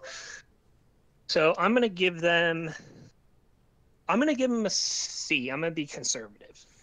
I have to go D plus maybe. Again, guys, this team was by far the worst team in the NFL last season. It's not even a question. I feel like, ownership always does play a role into players wanting to come to a team, and I feel like David Tepper has proven himself to not be a very good owner. That for those reasons, I feel like the Panthers might have trouble having some major players come to that team. And for those reasons, I'm sorry, I have to go like a D plus, a D. This team, it was terrible last season, and it's going to be baby steps for them to get better, and even just find moderate success with what they have. So, again, what they've done can only help them get better, but baby steps. Baby steps. Okay, real quick, I do have another customer, but I'm going to go through the next thing first and give you my grade before that, just so you have time to talk. The Saints brought in Nathan Peterman, Cedric Wilson, Adam Prentice, Chase Young, Demario Davis, Willie Gay Jr., Leaky Hudson, Jonathan Abram, Tyrann Matthew sticks around, and Charlie Smith. New Orleans is a tough one because, again, they do reside in Tank Division. We know what Derek Carr is going to be. Depending on how the draft goes, this will obviously change. But I feel like we got to put them in maybe B minus. Yeah, I would say B minus, C plus. For the same reasons you have mentioned. This team is. I don't know that this team is ever going to find the success that they want with Derek Carr at quarterback. However, I do like some of the players that this team has. Obviously, Chris Olave is a very talented young wide receiver. They have a solid defense, and they have brought in a few pieces to help bolster it. But again, that offense is lacking at the quarterback position, and yeah, they brought in Nate Peter meme. Woo. But I again, it's hard to place them above where we are placing them, just due to the fact that they're kind of locked into Derek Carr being their quarterback this season, and we don't know that Carr is all that good.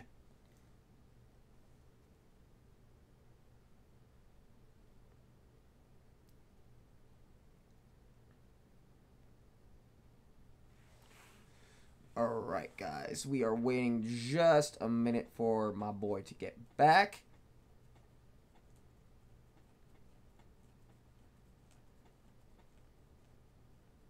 I guess I will take a minute to dive a bit more into depth. Guys, obviously we like to rag on Derek Carr a lot. Obviously, I feel like we all know as football fans what Derek Carr is. He could have been something. However, he ended up not being that what he was with the Raiders in his first few seasons after his injury. God. Like I said, like Kenny said, guys, the Saints are a hard one to peg, especially considering they are in tank division. But I feel like all four of these tank division teams are going to be a bit hard to peg outside of maybe Tampa. Obviously, we've touched on the other three now being Atlanta, Carolina, and now New Orleans, which obviously means we are going to go dive into Tampa Bay next. But, guys, again, it's hard to place any of these teams in a certain tier just due to the fact that no one in this division is, elite. No one in this division is really a threat for a major deep playoff run, barring some sort of miracle. Just a minute or so. I just have to give this guy a receipt, and then I'll be right back.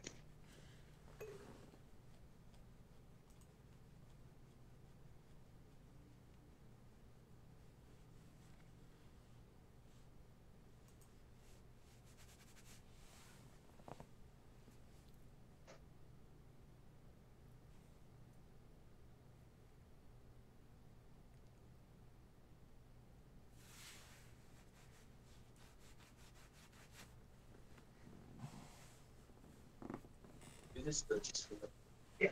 You take care of what? You have a nice day.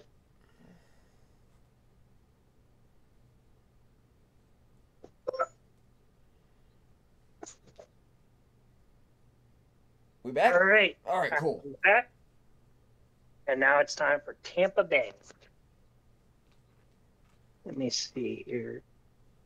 They bring back Baker Mayfield. They bring in John Wolford, Chase Edmonds, Mike Evans sticks around. Justin School, Ben Bretson, Sua Ita, Randy Gregory, Greg Gaines, Avante David, Bryce Hall, Tavir Thomas, Jordan Whitehead, Antoine Winfield Jr., Chase McLaughlin, and Zach Tringer. They brought in a few new pieces, mainly kept their in-house people in-house.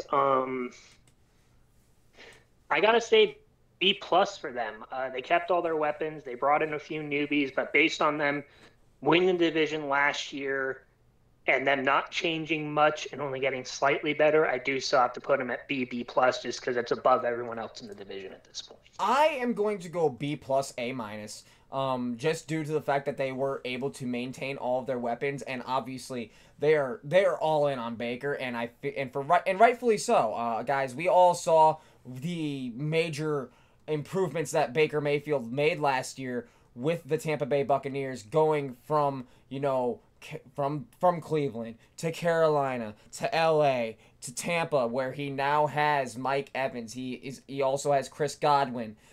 Guys, Tampa Bay, I feel like, is going to be a good team this season. And for those reasons, I feel like this team might actually be able to compete with the A-tier teams. So for those reasons, I'm actually probably going to go A-. That's a fair enough point. I almost went A minus, but I thought you might have a reason why I shouldn't put them there. But yeah, I think I'll go ahead and switch mine to A minus just because you're okay with it. And that's where I was going to put them initially, but then I was like, maybe B plus makes a little more sense. But honestly, when you look at what the other teams have done, obviously Carolina is probably the most improved out of everybody, but they are also the worst. Yeah, no, saying most improved from what they were last season is, yeah, that's not saying much. Falcons bringing in Kirk Cousins, yeah, they're going to get a better quarterback than Desmond Ridder, but how much better after that injury? And then obviously the Saints, we know how the Saints are most of the time. Next up, we're going to talk about the NFC West, where the Cardinals traded for Desmond Ridder, straight up for Rondale Moore. That's an L trade, by the way. DJ Dallas, whoever that is, Chris Moore, Keith Ismail, Jonah Williams, Tristan Colin, Elijah Wilkinson, Evan Brown, Justin Jones, Blyle Nicholas, Curious Tonga, Tyrus Barnes, Mac Wilson, Sean Murphy Bunting, Aaron Brewer, and Blake Gillian. This is another one that I feel like is a tough team to pay because they didn't play that well last year. They were a feisty team, but they only still won like 5 or 6 games, I think it was. We still don't know really if Kyler Murray's extension was a smart move by this team, and unfortunately for Arizona, they kind of have to rely on him to make that offense move at this point. And because of that uncertainty in Murray right now, I'm probably going to put them in probably B minus, maybe B.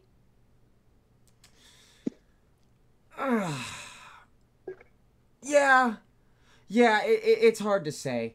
Yeah, I feel like you pretty much covered everything for that team. I honestly, I really don't have anything to add personally. I feel like you threw it all in.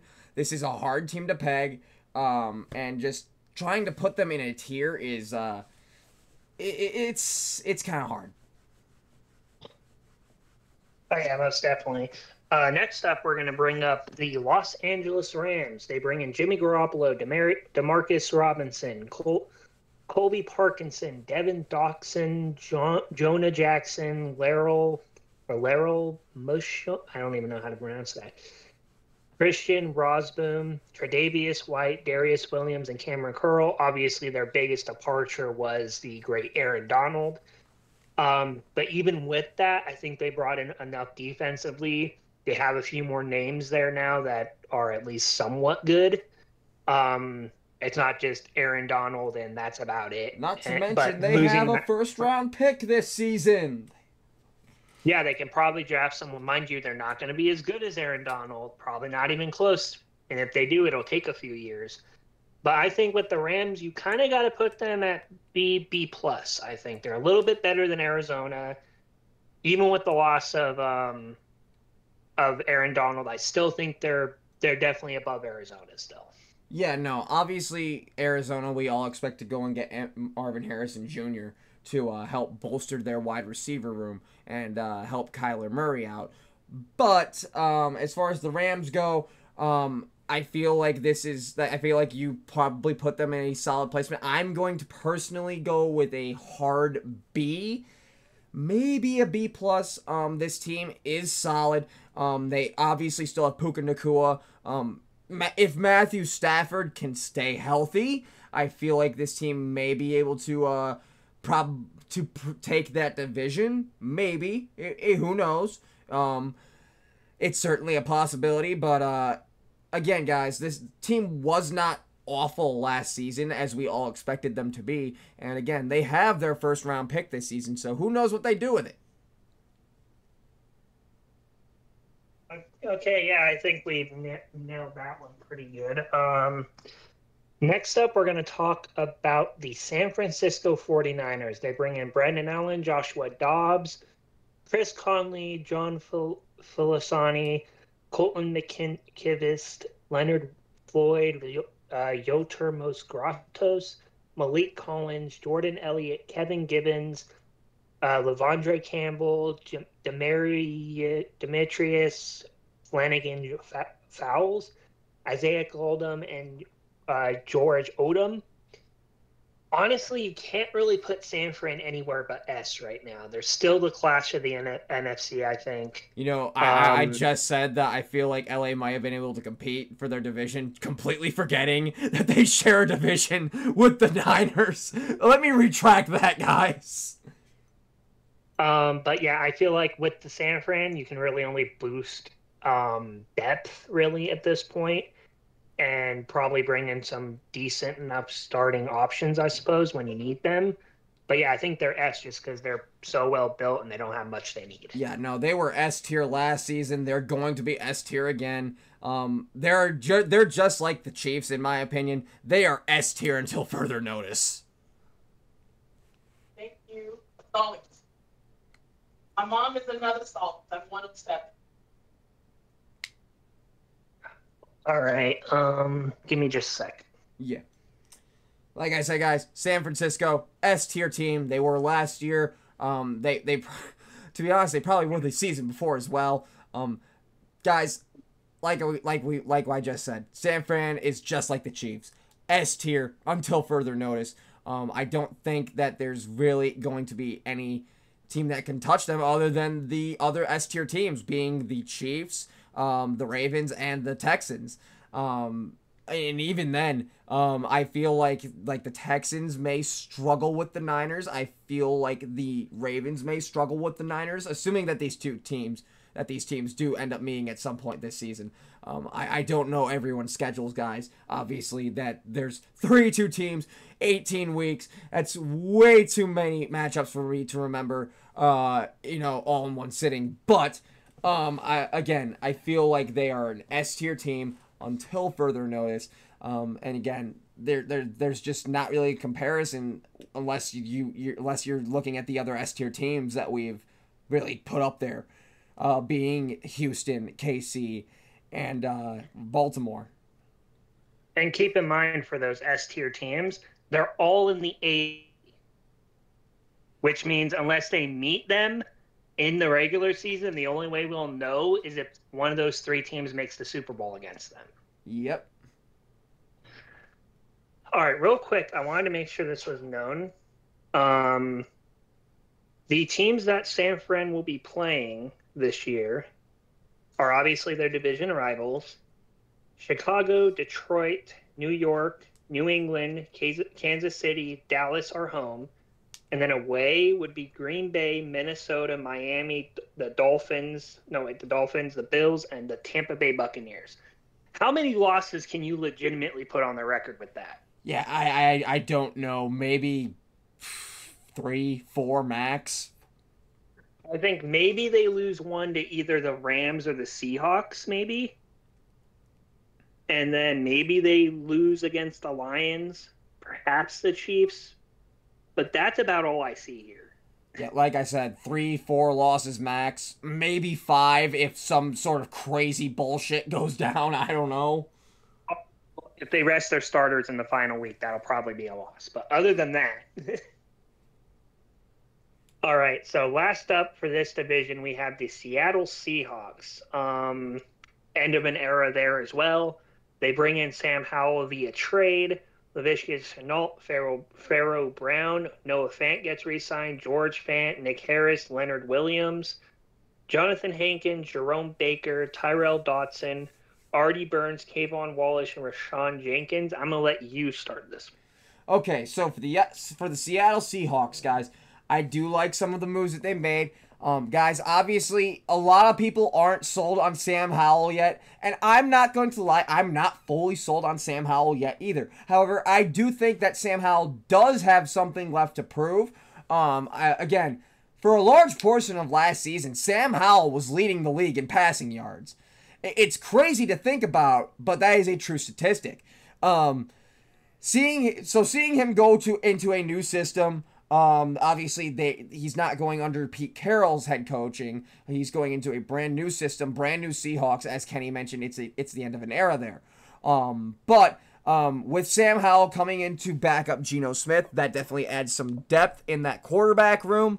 For the Seattle Seahawks, I am probably going to place them in a B minus tier. I think that's a fair enough place to put them. I kind of agree with everything you said there too. Obviously, I put them. Everyone's going to go be under San Fran, but obviously, I do think they're kind of on the same tier as the Rams, and they always seem to go blow to blow with each other every year. So I think that's a good placement for them.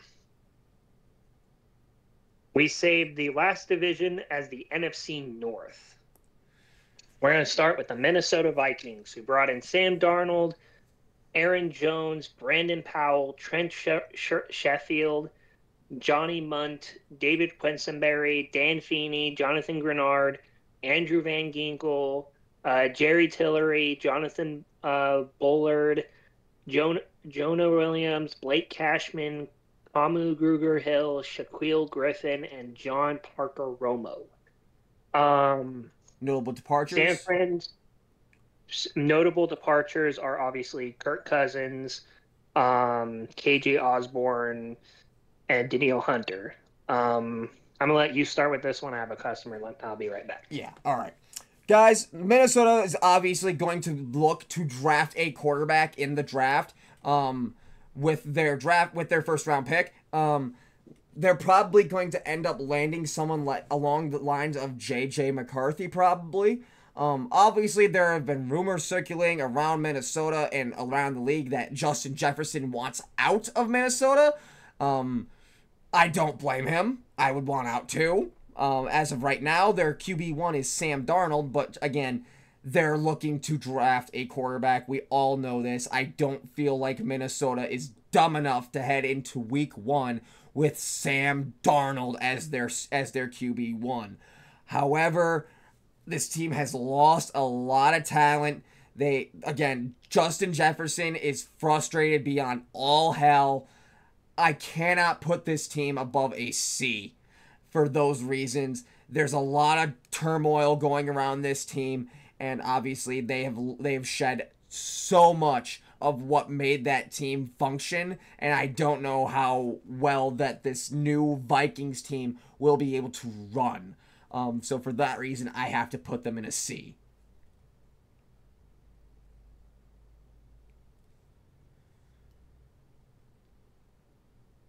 Just give it a minute, guys. We're going to wait on Kenny to come back.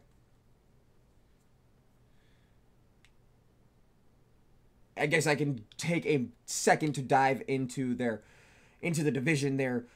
And obviously, guys, looking at the other 3 teams that they share a division with, being the Bears, the Lions, the Packers, I feel like the Minnesota Vikings might be the weakest of the bunch. Obviously, I've already touched that I'm not sold on Caleb Williams. However, I still don't think that the Bears will be the weakest in that division. They have added too much to that team to be bad. At least not be, worse than the Vikings. But guys, a lot of people are sold on Jordan Love. I'm very much on the fence on Jordan Love. We saw half a bad season of football from him, half a good season of football from him. And guys, obviously the Lions are the Lions. The Lions are very good. The Lions made the NFC Championship last year and would have made it to the Super Bowl had they not run into the juggernaut that was the San Francisco 49ers. All right, with my thoughts on Minnesota, I think I'm going to put them in the C tier as well. They lost a good bit of talent. They brought in a good bit of talent, but when you have a hole at quarterback, you can't really put too much faith in it until one is drafted. Obviously, JJ is the one that we're pretty sure they're going to be getting. For now, until that becomes something that's actually, been done, I am also putting them at C. Who we touching on next? Next up, we got the Green Bay Packers, who retain A.J. Dillon, bring in Josh Jacobs, Tyler Davis, Eric Wilson, Corey Belton, Keyshawn Nixon, Xavier McKinney, and Greg Joseph. The most notable departures for Green Bay are obviously their prior running back in Aaron Jones. They also lost David Bakhtiari. They had to cut him entirely. And they lost Darnell Savage. I think Green Bay, I think you almost have to put them in at least a B plus, A minus tier because of how good they did last year. And I think they only got better this year. I cannot go A minus, just due to the fact that I am still not fully sold on Jordan Love. However, this team is very young. They have done nothing but improve. However, half a season of good football is not enough to sell me on you being a franchise quarterback. So for those reasons, I cannot put them in A minus. I feel like a B plus would be safer. Now, this can obviously change, assuming that Jordan Love can consistently play at the level we saw at the closing parts of the season last year. But that is assuming that he can, consistently play that way and he actually does develop into the franchise QB that everyone expects him to be. So for those reasons, I am going to go B plus. And important to note here, because we obviously brought up Jordan Love's second half resurgence of sorts. I do want to talk about Green Bay's second half schedule just so people can understand just how not so good that is about trying to move the needle, basically. So the Packers' wins in the late portion of last year, they came against Chicago. Not super impressive, obviously. The Vikings, without Kirk Cousins, with like 4 different quarterbacks throwing the football or some shit. The Panthers, who they narrowly escaped, aka the worst team in the NFL. The 2 of their losses that came late in the season were against the Giants, who were led by fucking Tommy DeVito, and the Bucks, who obviously that's a good one to lose to. Obviously, they beat the Chiefs and they beat the Lions late too.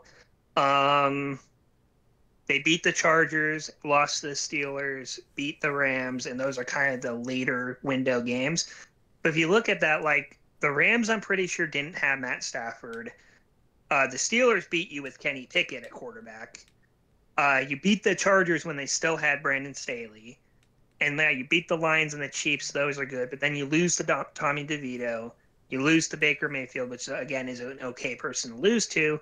You narrowly escape the Panthers.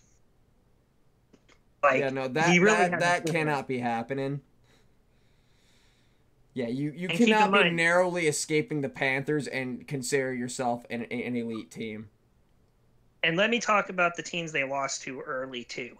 They lost to the Raiders that were still led by Josh McDaniels, the Falcons, who were still led by Desmond Ridder, the Broncos with a declining Russell Wilson. Those are the earlier losses, and those are bad. Yeah. Like I said, guys, we've seen half a season of good football from Jordan Love, and obviously a lot of people would blame the defense on those losses, and obviously they did go and fire Vanilla Joe Barry. But again, the tune that Packer fans were singing the first half of the season last season was "Love Hurts," and again, I do hope that Jordan Love can maybe be what people are hyping him up to be. I do want to see the Packers at least compete with the Lions for the division. I feel like there at least needs to be one team that can compete with Detroit because, god damn it, again, neither of us are sold on Chicago being able to do it. So, there needs to be one. All right, next up, we're brought up the Lions. That's where we're going next. The Lions additions are... Hold on. My webpage had to load the rest of the way. Technical difficulties. Nate Sudfeld, Donovan Peoples-Jones, Graham Glasgow, Kevin Zeitler, Dan Skipper, Marcus Davenport, which, by the way, with Dan Skipper, he reported is eligible for that play. I don't want to hear it. DJ Reader, Jalen Reeves, Maybeen, Carlton Davis, Emmanuel Mosley, Emick Robertson, Kendall Vildier, Michael Badgley, and Scott Daly. I don't know if you're going to agree with me on this, but I think this is the only other NFC team that you can put in S tier. Yeah. See, here's the thing. I would go bottom of S, top of A. Just due to the fact that the Lions are a very ballsy team. And obviously, Dan Campbell's got by far the biggest cojones in the league. But you live by that sword, you die by that sword. And obviously, I don't know how well the gambles will always pay off. Obviously, the Detroit Lions are a very talented football team this season, guys. Don't get me wrong. They made the NFC Championship last season. They've obviously only gotten better. However, I don't know if they're one of the top S tier teams. So for that reason, I'm going bottom of S, top of A. See, the main reason I put them in S is obviously because they got better. But the fact that they went toe-to-toe with San Fran in that NFC Championship game is all I need to know, in my opinion. Because obviously they already got that. They did get better.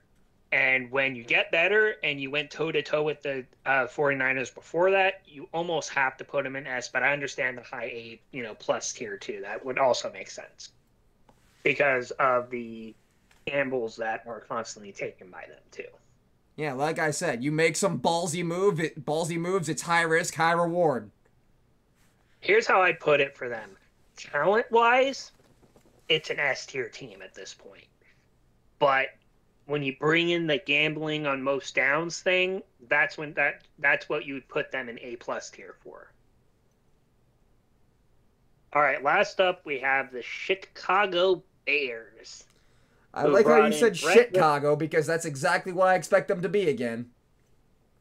Brett Rippon, DeAndre Swift, Keenan Allen, Dante Pettis, Ryan Bates, Jake Corbin, Matt Pryor, Coleman Shelton, Gerald Everett, Jake Martin, Eamon Agabunagani, I don't know that one, Jalen Johnson, Kevin Byard, Jonathan Owens, Patrick Scales. Here's the thing about this grade, right? They make all these great additions. The thing is, they're trying to think about Caleb Williams, and everyone's already writing him off as being the first-round pick. Again, we don't know if Chicago decides to just wild out and pick somebody else for one. But let's just say it is Caleb Williams. You're already comparing him to Patrick Mahomes. What do you think that does in terms of how people are going to view him? See, I'm actually going to throw a fan base in for our main segment of the show, and I feel like you already know due to the team that we're touching on. But, it's obviously, I'm going to touch on this later when we get to the main segment. People have been hyping this kid up as generational. Guys, generational talents do not win one game out of 25 against top 25 teams. Caleb Williams has beaten one top 25 team. He has the same number against top 25 teams as we've had solar eclipses in the last year. How is this kid a generational talent? I understand his passing numbers are off the charts. You can have all the numbers you want, and you can still be garbage. We have seen it in the NFL. We have seen it time and time again that you can have numbers and still be garbage. Not to mention, guys, the Chicago Bears are still locked into Matt Eberflus as their head coach, which Matt Eberflus is a defensive-minded head coach. Caleb Williams is not going to an offensive-minded head coach, which is obviously going to affect how he plays there. Guys, I'm going to rip this fan base apart in our final segment of the show. But that's all I'm going to say for them for now. So for that reason, guys, I am placing the Chicago Bears in a C-. This team is too good. This team has too much talent to not be good. But that Caleb Williams issue, it bothers me. It bothers me. And don't get me wrong. I'm not trying to tell you guys that Justin Fields was generational. I'm telling you guys that Justin Fields got screwed. Yeah, because here's the thing about Chicago, right? We mentioned all the talent. We know how good Keenan Allen is. We know how good DeAndre Swift is. Now, we know how good most of the players they brought in are. But the thing is, when you overhype a quarterback prospect, it almost always goes bad. And you compare him to Mahomes, it's already bad, right? Hold on, no, the person came into the store. Give me 1 second. Yeah. Like I said, guys, I'm obviously going to have a field day with our final segment of the week due to who I am placing in there as our fuck ups of the week. But guys, it's hard for me to place them above that with the issues that Caleb has had in his college career. He choked away essentially the entire second half of it. He has no college championships. The Pac-12 game he played in, he didn't even win. And the most notable thing we know Caleb Williams for is crying in his mama's shoulder because he forgot how to football and couldn't complete a pass in the fourth quarter. And this kid's a generational talent. Yeah, tell me more. Tell me more. Perfect. I have a lot to do, and I'll definitely get to this one. With the promo, these we sell them. It's $45, and we'll okay with it. So if you did regular synthetic blend, on it, because you're under $100. Yeah, with this we cover $100. Protein thing. Yeah, so it's 25.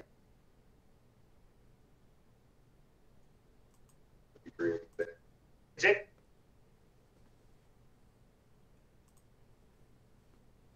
We're pretty much sold out on the store. Give us a minute, guys. We're waiting for Kenny to come back, but that's my take on the Chicago Bears. Like I said, guys, not trying to sell you guys that Justin Fields was a generational quarterback.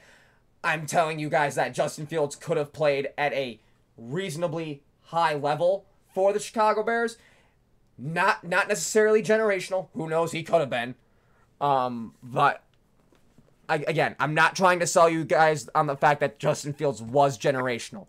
I'm trying to sell you guys on the fact that Justin Fields got screwed. Yeah.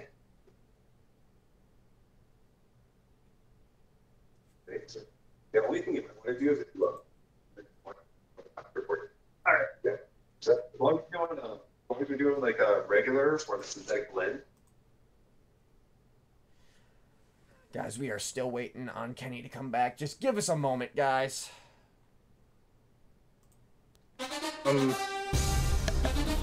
Let's see.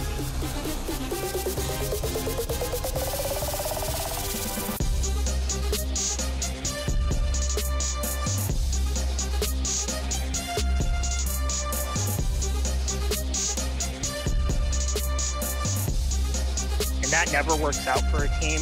We know what the skill that they brought in, but we don't know if this quarterback's the guy. I honestly don't think he is. He obviously can prove us both All right, wrong. hang on. I need you to start that over because I kind of had you cut off because I had you muted because I could hear whoever you were talking to in the background. Okay, so obviously when Caleb Williams is brought up, in conversation with being as good as Patrick Mahomes off rip, that immediately puts a stigma in the fan base that he's going to be that good, even though he hasn't proven to be anywhere close to that good, even in college yet. So we know the talent that's on the roster right now, but we also know when you get compared to an all-time, well, we're going to say all-time great at this point because we know Patrick Mahomes is going to be that. It can only lead to bad things. Ask Trevor Lawrence what happened when he was told that he'd be the next Peyton Manning or whatever he was compared to. Ask Andrew Luck, same thing. You can't put these legendary quarterbacks in your mouth when you're talking about rookies unless you're 9,000,000% sure or you can see the future. Yeah. So for that reason, I'm also going to give him a C-. And again, guys, we want to. I don't want to do that to the Bears. It's my hometown team. Not my favorite team anymore. due to the fact that I cannot keep going around this carousel of, we're gonna be good. Oh wait, our coach sucks. Oh wait, our quarterback sucks. Oh wait, now we're just starting over. And guys, it's a cycle, and I'm sorry, I had to get off. I had to get off while I still could because the ride was making me sick. And that is all the divisions and all the teams. If you guys have any thoughts and you're watching this on YouTube at a later time, go ahead and put that in the comments. We'll obviously maybe look at those, and maybe we'll do a segment that we talk about comments or whatever that were left in the video. I definitely think that's a good idea. Like, I definitely think at some point, say our Twitch chat becomes popping, we can definitely open up a Q&A. We can definitely do a comments segment. Yeah, I definitely think those would be some positive additions. So, all right, so with that out of the way, guys, that brings us to our biased segment of this week. Guys, welcome to Charged Up with Kenny. Okay, so guys, we obviously know I ripped into the Raiders last week. I was going to rip into the Broncos this week. Then I just had to talk about someone specific. So just the Broncos are getting pushed back to next week. I'm going to get that out of the way now. I'm still going to roast them, but this guy needs to be roasted first. Emmanuel Acho, the man that is known for riding Tua's knob any chance he gets and trying to say Justin Herbert is worse than Tua, which I'm going to ask my co-host real quick. Is there any universe you're going to pick Tua over Justin Herbert? No. I'm sorry. Glass hips in college is why he lost that first overall draft pick idea. And then, not to mention, his brain was turned to fish paste last season. Okay, so obviously that shows that this isn't always just a bias situation. I'm pretty sure, unless you're a Dolphins fan or you just straight up don't like Herbert for some stupid reason, because there isn't a reason not to like him, you're probably picking Herbert over Tua. Like 99.999% of the time. Yeah, I feel like most people would. I feel like Justin Herbert's proven himself to be the positive, the gleaming light on that otherwise, weak Charger offense these last few seasons due to your due to your idiot who you had at head coach, and obviously we saw how bad the Chargers were once he went down. The Chargers live and die by Justin Herbert. And here's the thing, Emmanuel Acho. I get why you might be a little bit salty, because in your 4-year career, you had 278 total tackles, 159 of those solo. You only had 41 TFLs, which means you had 10 point something a year on average. You only had 8 sacks, that's 2 per year. 7 forced fumbles, that's less than 2 per year. 3 fumble recoveries, literally less than 1 per year. 2 interceptions, I can get 2 interceptions without trying, buddy. 13 pass breakups and 26 pressures. He literally didn't do shit in 6 years. So, dude, I understand why you don't like Justin Herbert, because in 1 year, he's already proven to be more important to the NFL than you did in 4. And now even your little analysis stint, you still can't even hit where Herbert hit in his rookie season. And you're mad about that. We get it. But is there another reason here? Did Justin Herbert steal your wife or something? Is he dating your daughter and he's, for whatever reason, you don't like him dating your daughter? What's the deal here? Because I think there has to be a deeper reason why you don't like him. Because everyone around you, except for that other lady that sits next to you, I don't even know her name because she's that irrelevant.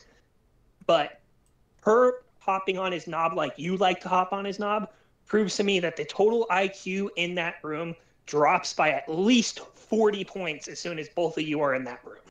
God and only damn. 10 of that's for you're 30 of it. God damn. Here's the thing. I've actually played high school football. I almost played college. I played high school football. Guess what, Emmanuel? I played multiple positions, and I was good at both of them. You weren't even passable at the one you played. So you keep bringing up how good Tua is. Let me ask you something, buddy. When he didn't have Tyreek and Waddle, How far did he under or overthrow the football? How many times was he benched by Ryan Fitzpatrick? How many times did he have to wrestle away jobs from Ryan Fitzpatrick his first year? His brain turned to fish paste. Hell, there was a time when Mike White came in, and he could have been a better quarterback than Tua. You want to know why? Because anyone can look good with somebody who can run under or turn around and run back under who was underthrown or overthrown footballs. Tua's nickname is turn the ball over for a reason. You saw it last year when he had a chance to clinch the division against Buffalo. He shit the bed like he always does. That's always going to be what Tua does. He shits the bed in the key moments. And guess what? You can try to blame Herbert for his miscomings, but last I checked, Herbert had an idiot as a head coach, an almost equal idiot at OC most of the time. He had a defense that would crumble or die by midway through the season. He has to carry his team all the time. Let me ask you something, Emmanuel. Skylar Thompson still somehow led that team to a division win or to the playoffs or whatever. That one year he did it. But look at what happened to the Chargers when Herbert left the game. They didn't do as well at all. But when they played the Bills, they only lost by 1 fucking point. Your team, not your team, I'm sorry, your baby's team couldn't even do that at all last year. They constantly get blown out by better teams because they are ass cheeks. The only good team they beat was the Cowboys, who are also ass cheeks, by the way. So before you hop onto his knob again, try taking a personal inventory and then looking at the situations before you open your dumbass mouth again. You're by far the worst analysis in the NFL, and the only person that comes close to you is Skip Bayless, which that might be a segment for another day.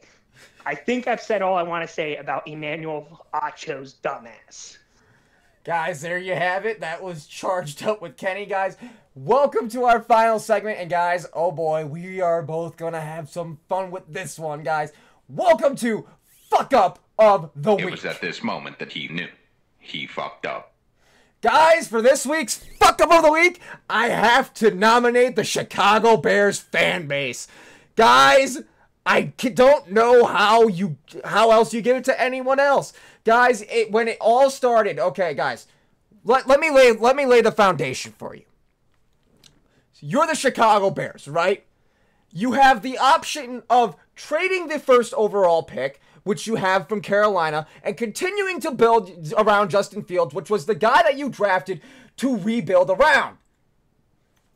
Or you have the option of trading Justin Fields and drafting a quarterback.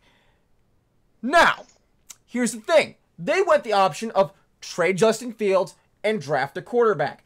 However, here is the issue. You traded Justin Fields because he couldn't win games, right?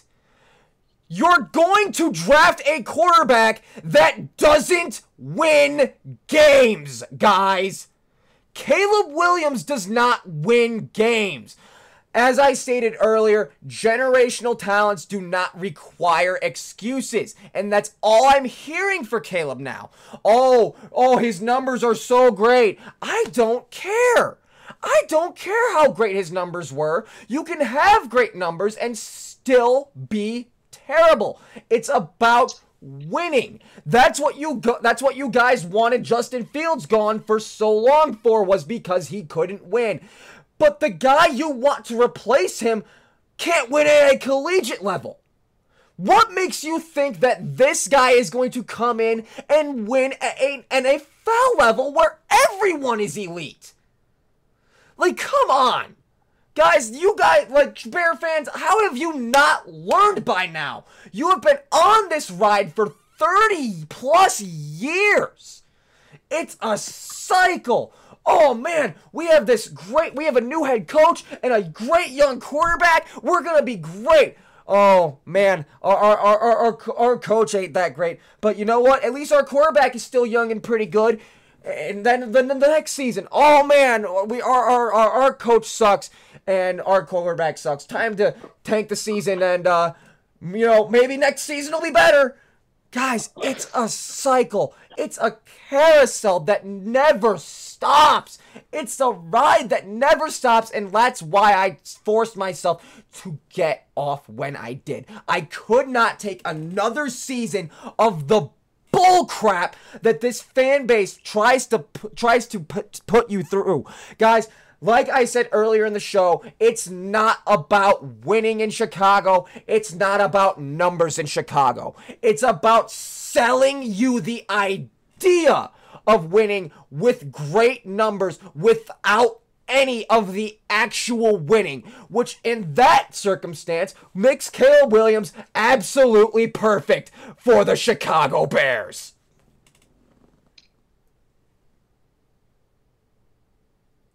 All right, so you done with your portion of that? Yeah, go on. You can go ahead. Okay.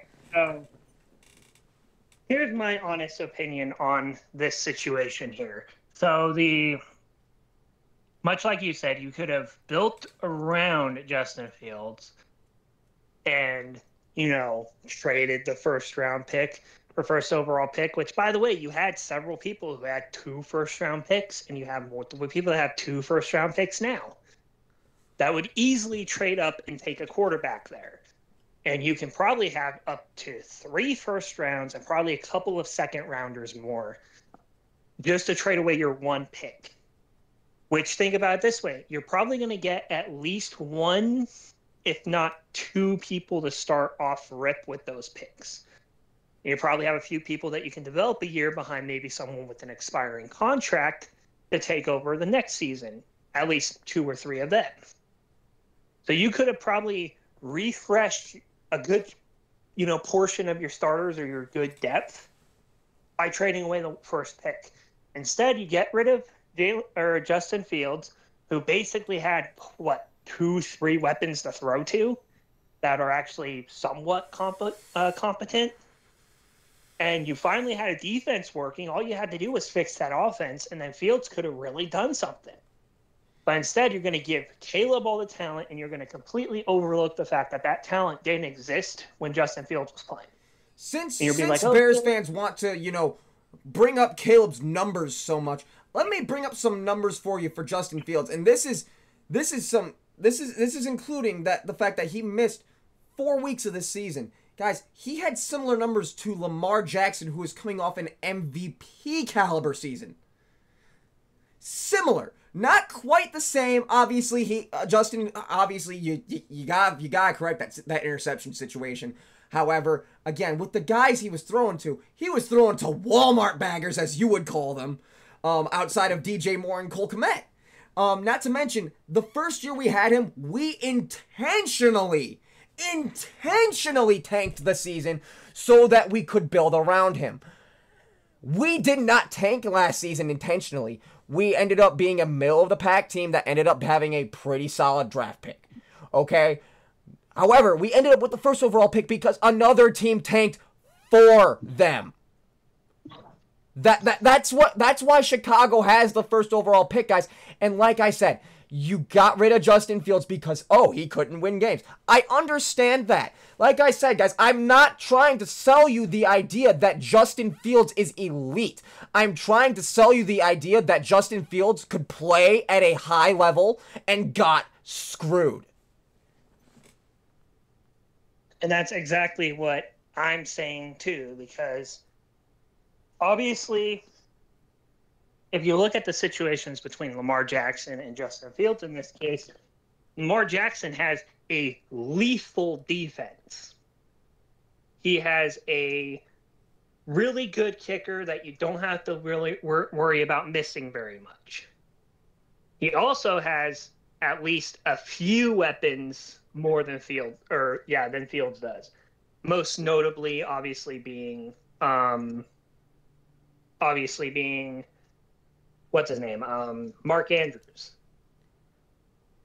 And Cole Kmet is really close to Mark Andrews, in my opinion. He's not there in terms of statistics, but he's there in terms of importance to the offense right now. I can definitely agree with that take. And if you look, so obviously we brought up Justin Fields' numbers, 2,562 yards, 16 touchdowns.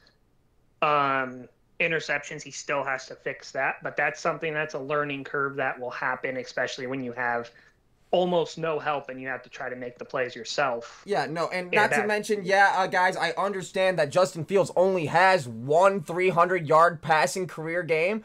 Guys, for all of those yards he's not getting with his arm, he was more than getting with his legs. And, you know, we talk about this all the time. Honestly, I think we were robbed when we had the opportunity to see Justin Herbert versus Justin Fields. I definitely agree. Getting Tyson Bagent versus Justin Herbert was not fun at all. Getting to see Justin Fields versus Justin Herbert would have been fun as hell. But I want to point this out. Obviously, Justin Fields is, you know, my boy. Obviously, Justin Fields was yours, you know, when you were there.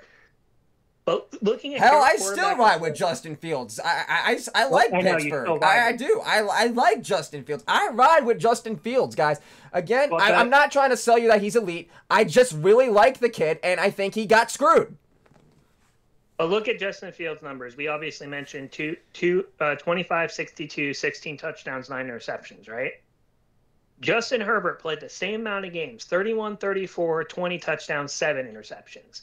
So he played on not quite the level, but a similar level to a guy like Justin Herbert does. They both played the same amount of games, by the way. So neither one has played more games than the other. Yeah, no, when you're putting up similar numbers to a quarterback that is the heart and soul of that team, being Justin Herbert for the Chargers, how are you not viewing Justin Fields as the heart and soul of the Chicago Bears? Instead, you opt to go out and get a cocky, young QB who thinks he's hot shit, who choked away the entire second half of his college career, who cried to his mama because he forgot how to football and couldn't complete a pass in the fourth quarter, doesn't have a single college championship, didn't even win the Pac-12 game he played in. Guys, how can you guys be sold on Caleb Williams when the guy is a proven loser? Like I said, guys, generational talents don't require excuses. They get the job done regardless of their situation. And obviously, Justin Fields was not doing that. That's why I'm not sitting here selling you as Justin Fields is this great elite generational QB. He's not. He was able to play football at a high enough level that was good enough for the NFL, and he had no help whatsoever.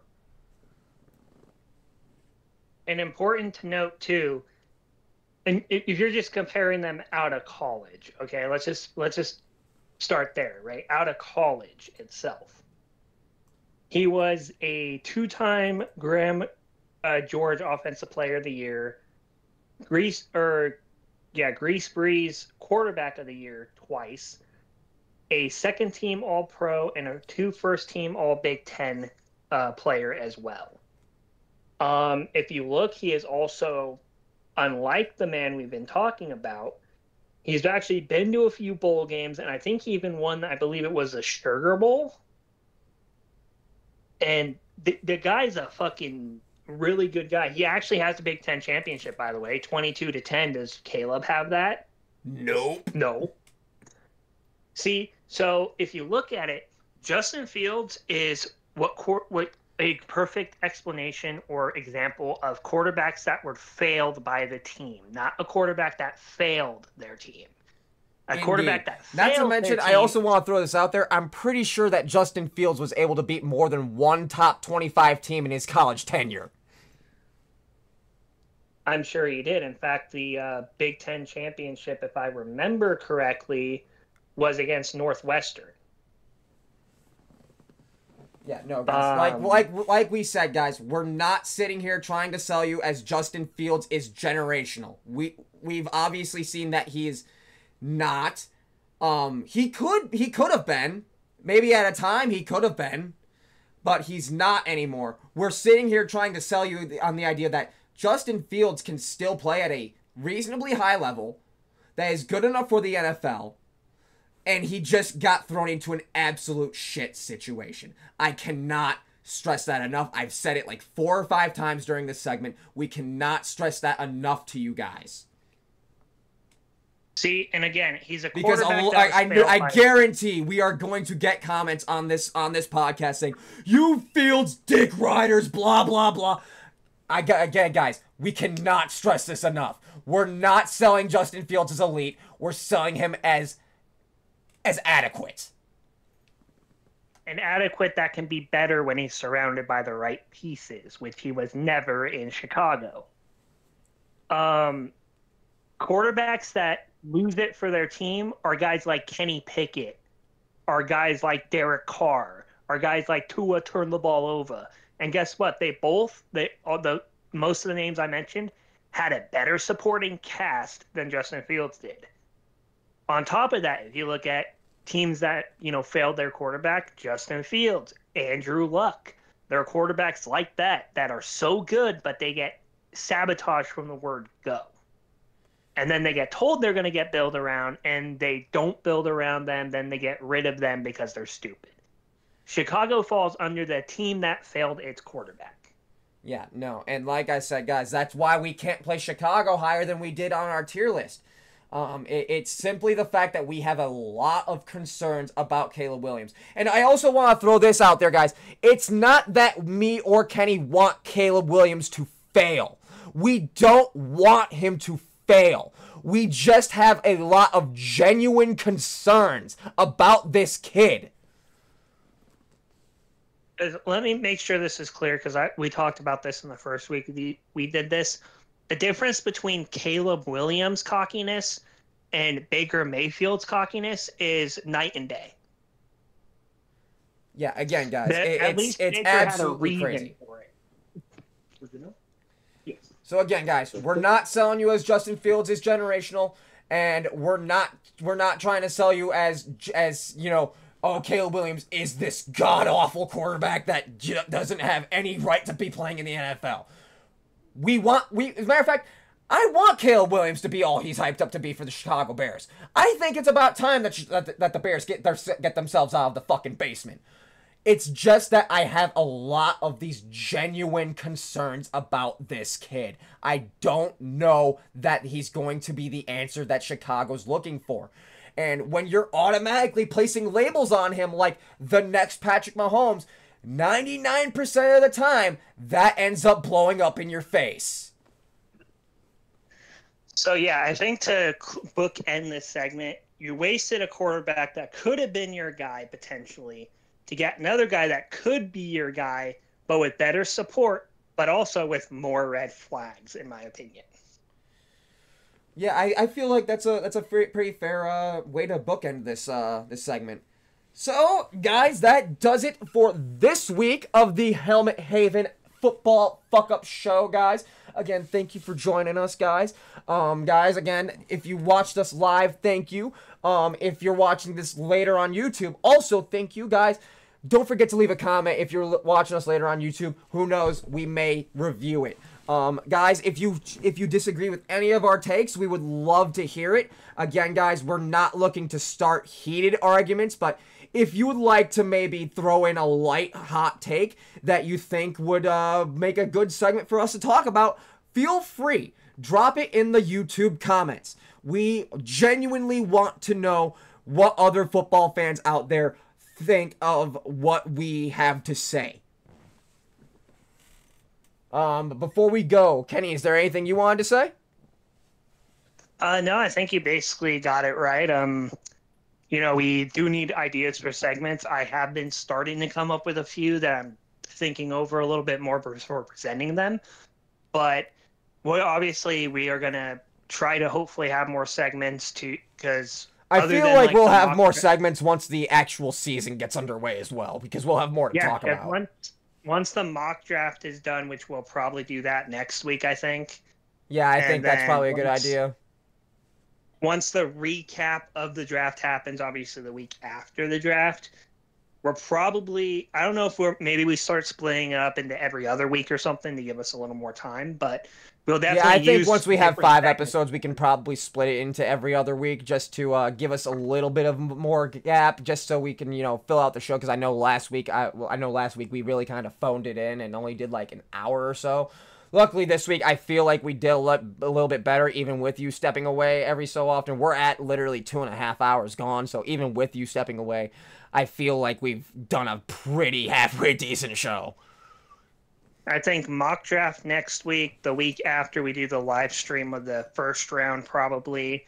Then we do the post-draft grading, or however we want to phrase that. And then it'll probably split into every other week after that. Yeah, we can probably do that. And then, obviously, guys, we will be back every week for the regular season and probably the preseason as well, if we're being honest, just to really cover the full week of action and cover everything that's gone down. So, guys, thank you for watching episode 4 of the Helmet Haven Football Fuck Up Show. Guys, we hope to see you guys next Wednesday at noon Central, whatever that may be for your time zone. Don't forget, that's why I say Central, because it may not be noon for you. It may be 1, it may be 11, who knows. But guys, we're gonna hop out of here. Kenny, you want to say goodbye? All right, guys, thank you for joining us again this week. It was another 4 episodes in, and I don't think we've had a bad show, and I think it'll continue. Obviously, the foundation is being built.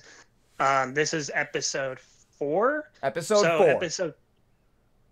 7 will be probably the last weekly one until probably the preseason, or at least training camps start up.